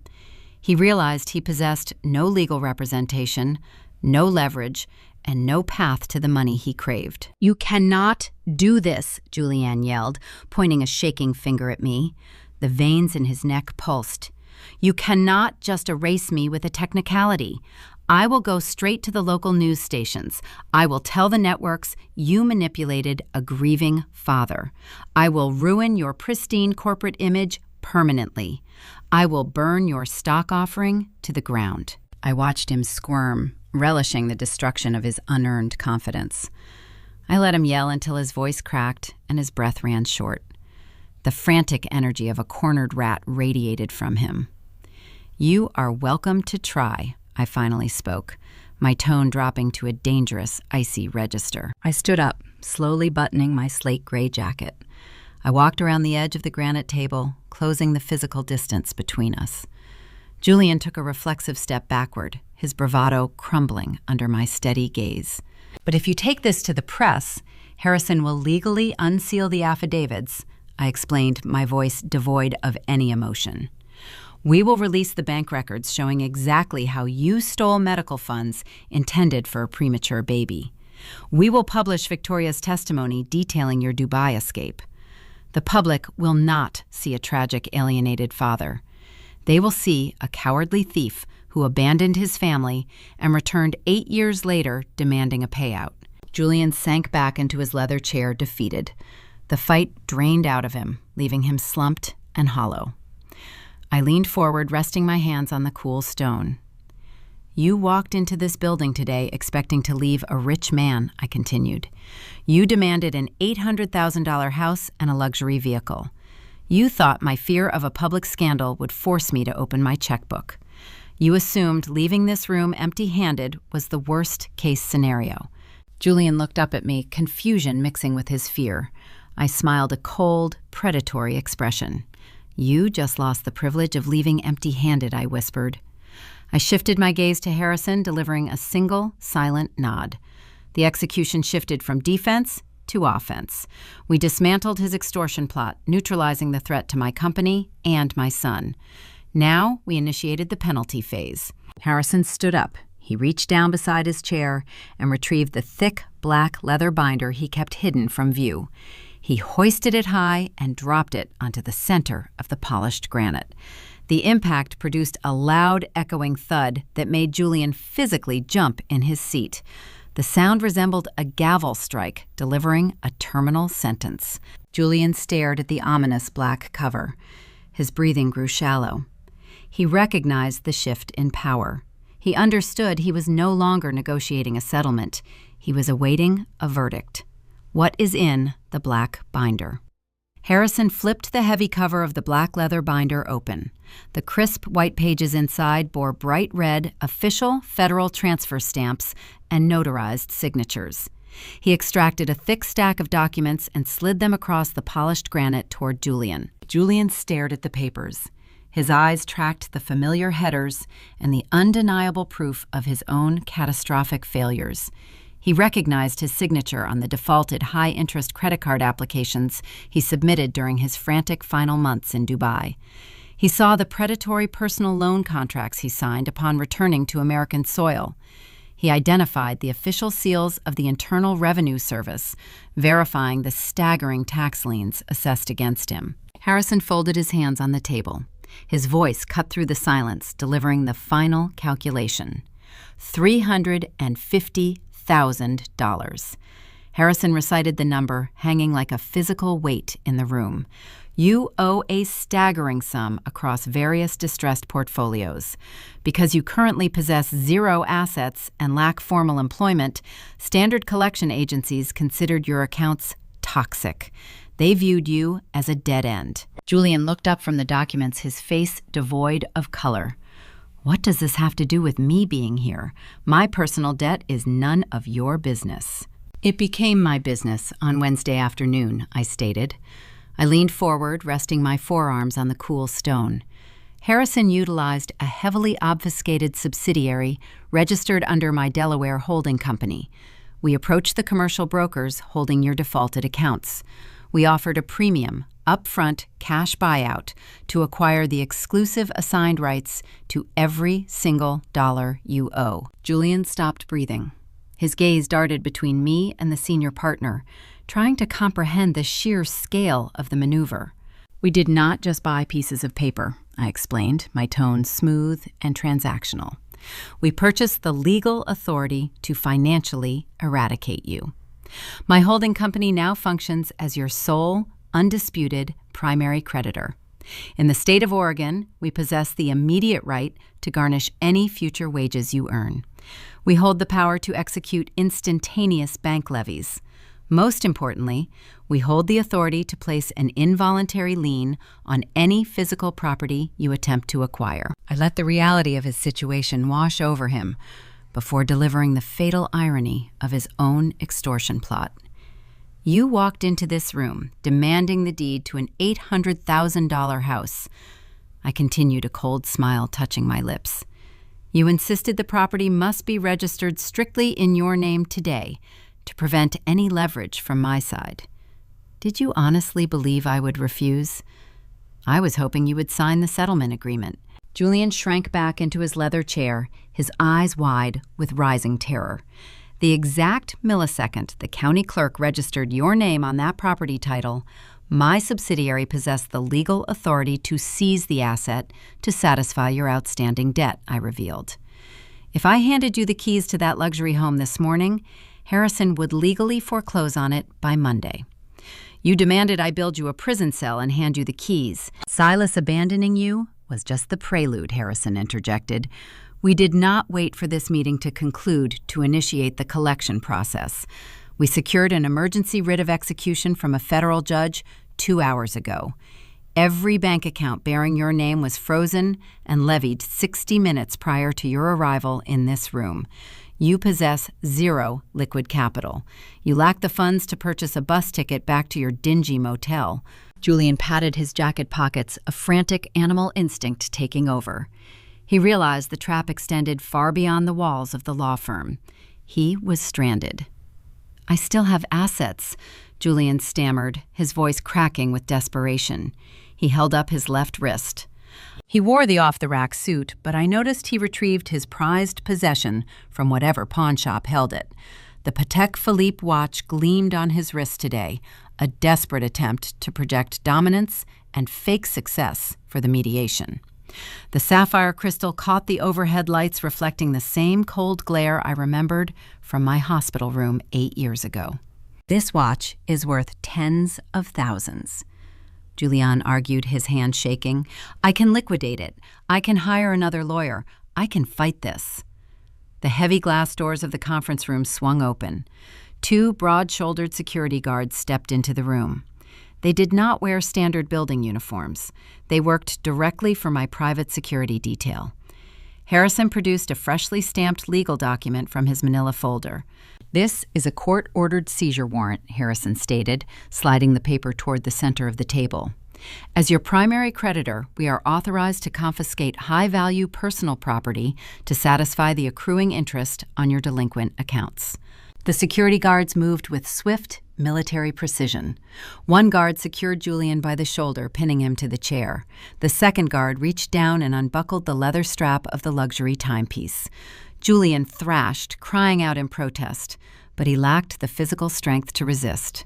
The guard slipped the Patek Philippe off his wrist, placing the gleaming watch onto the granite table near Harrison's folder. We will apply the appraised value of this timepiece toward the first $10,000 of your outstanding interest. I noted, keeping my gaze locked on his terrified face. "You still owe $340,000.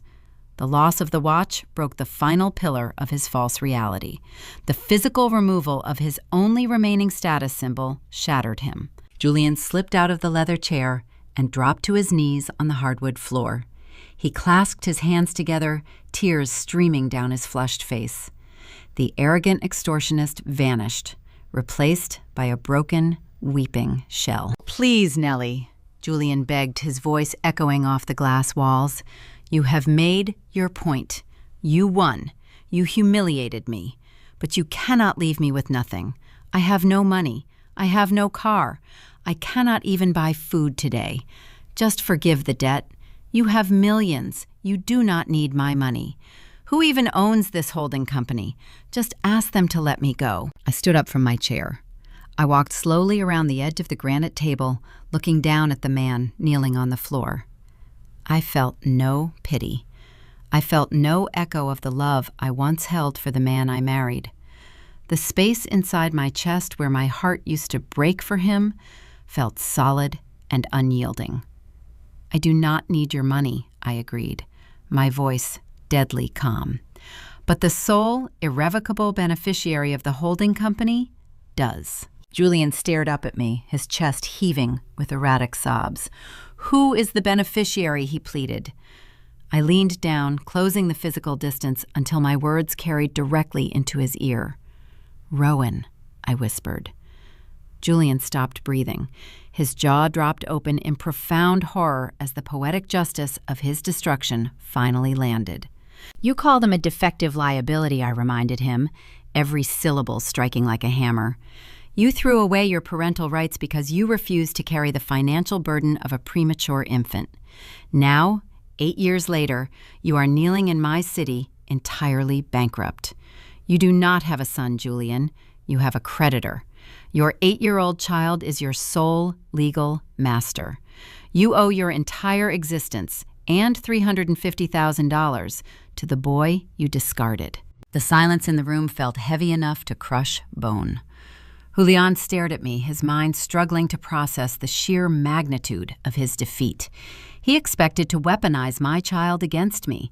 Instead, he learned his entire future was legally owned by the infant he abandoned in a plastic box.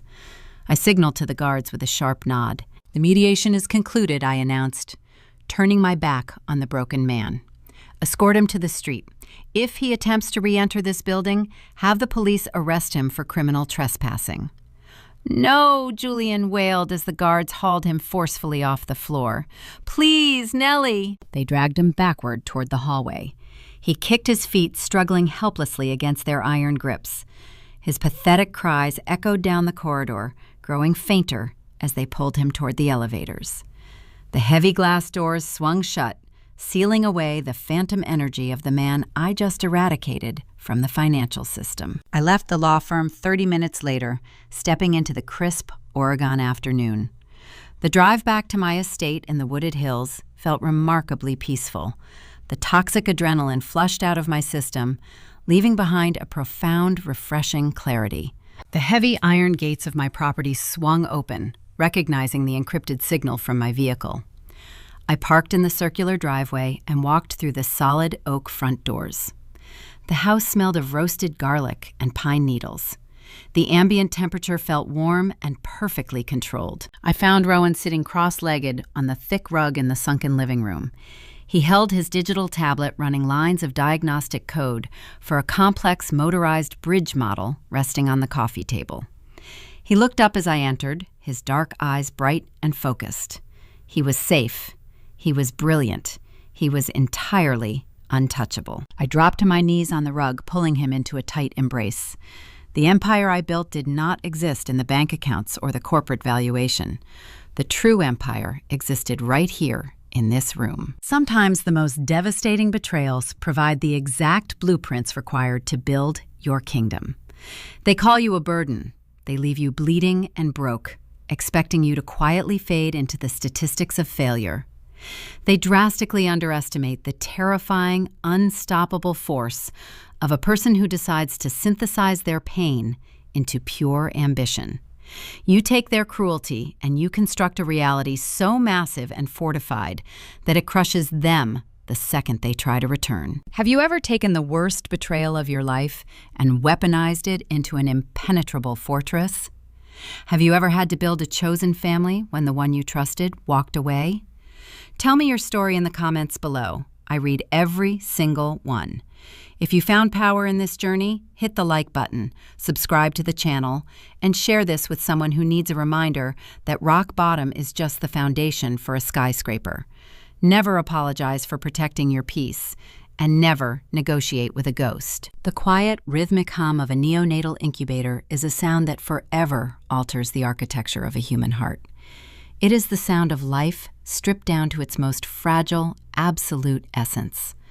When we look at the story of Nellie Julian and young Rowan, we are not merely looking at a tale of corporate revenge or financial maneuvering. We are looking at a profound mirror reflecting the very core of what it means to be a parent. We are examining the invisible ledgers we create within our families and the generational echoes of the choices we make when our backs are pressed against the wall. In American culture, we frequently romanticize the concept of the self-made individual. We applaud the hustle, the grind, and the relentless pursuit of financial independence. But sometimes that cultural narrative becomes twisted. Julian Sterling fell prey to the darkest, most toxic iteration of the American dream. He looked at a medically vulnerable infant and a recovering wife and saw only liabilities dragging down his personal stock value. He confused financial accumulation with actual worth.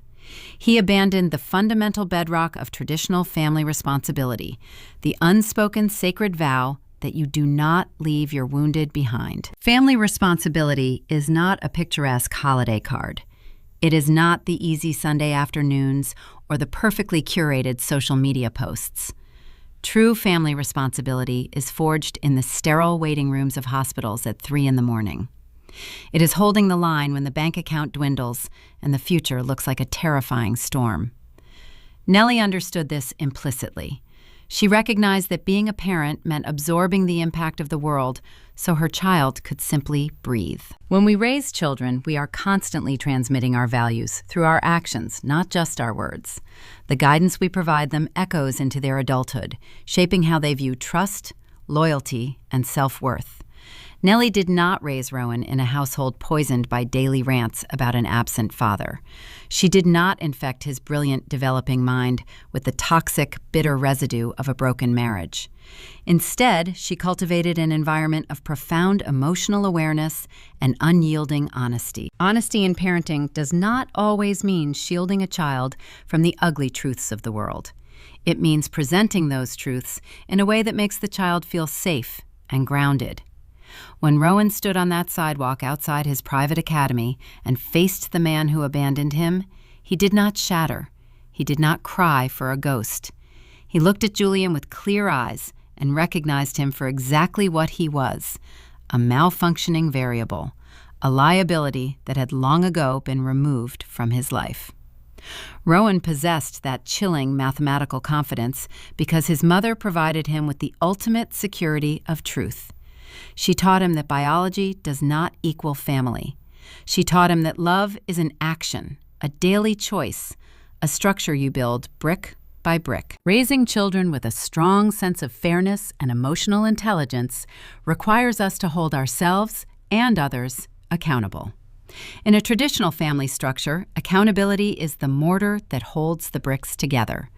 If we teach our children that actions lack consequences, we leave them defenseless against a world that will happily exploit their naivety.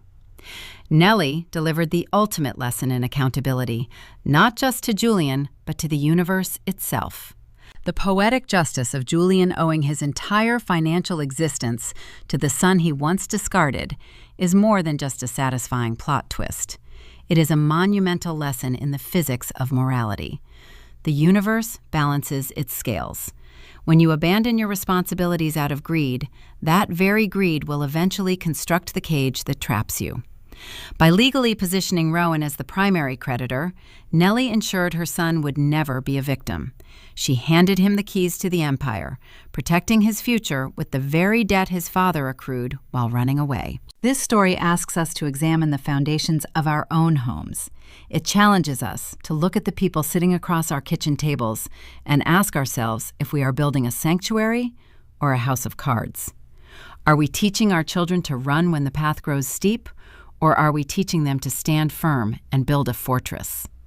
Are we raising them with the emotional awareness to recognize when someone is a liability to their peace?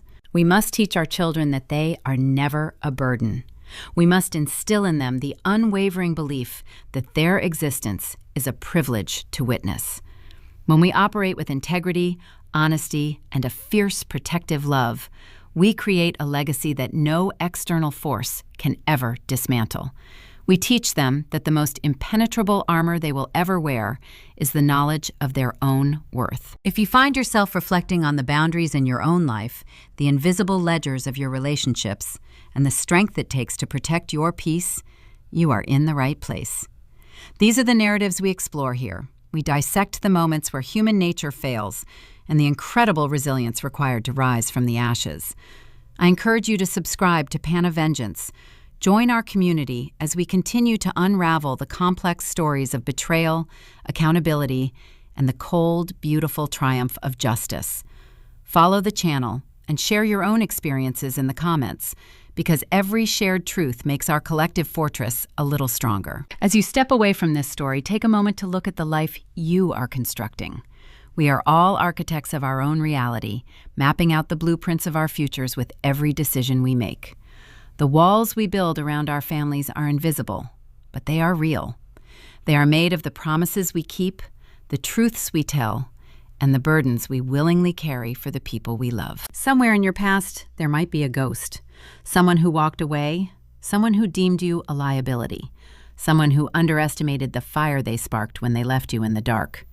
You cannot control who abandons the construction site, but you maintain absolute control over what gets built in their absence. Look closely at the foundation you are standing on today.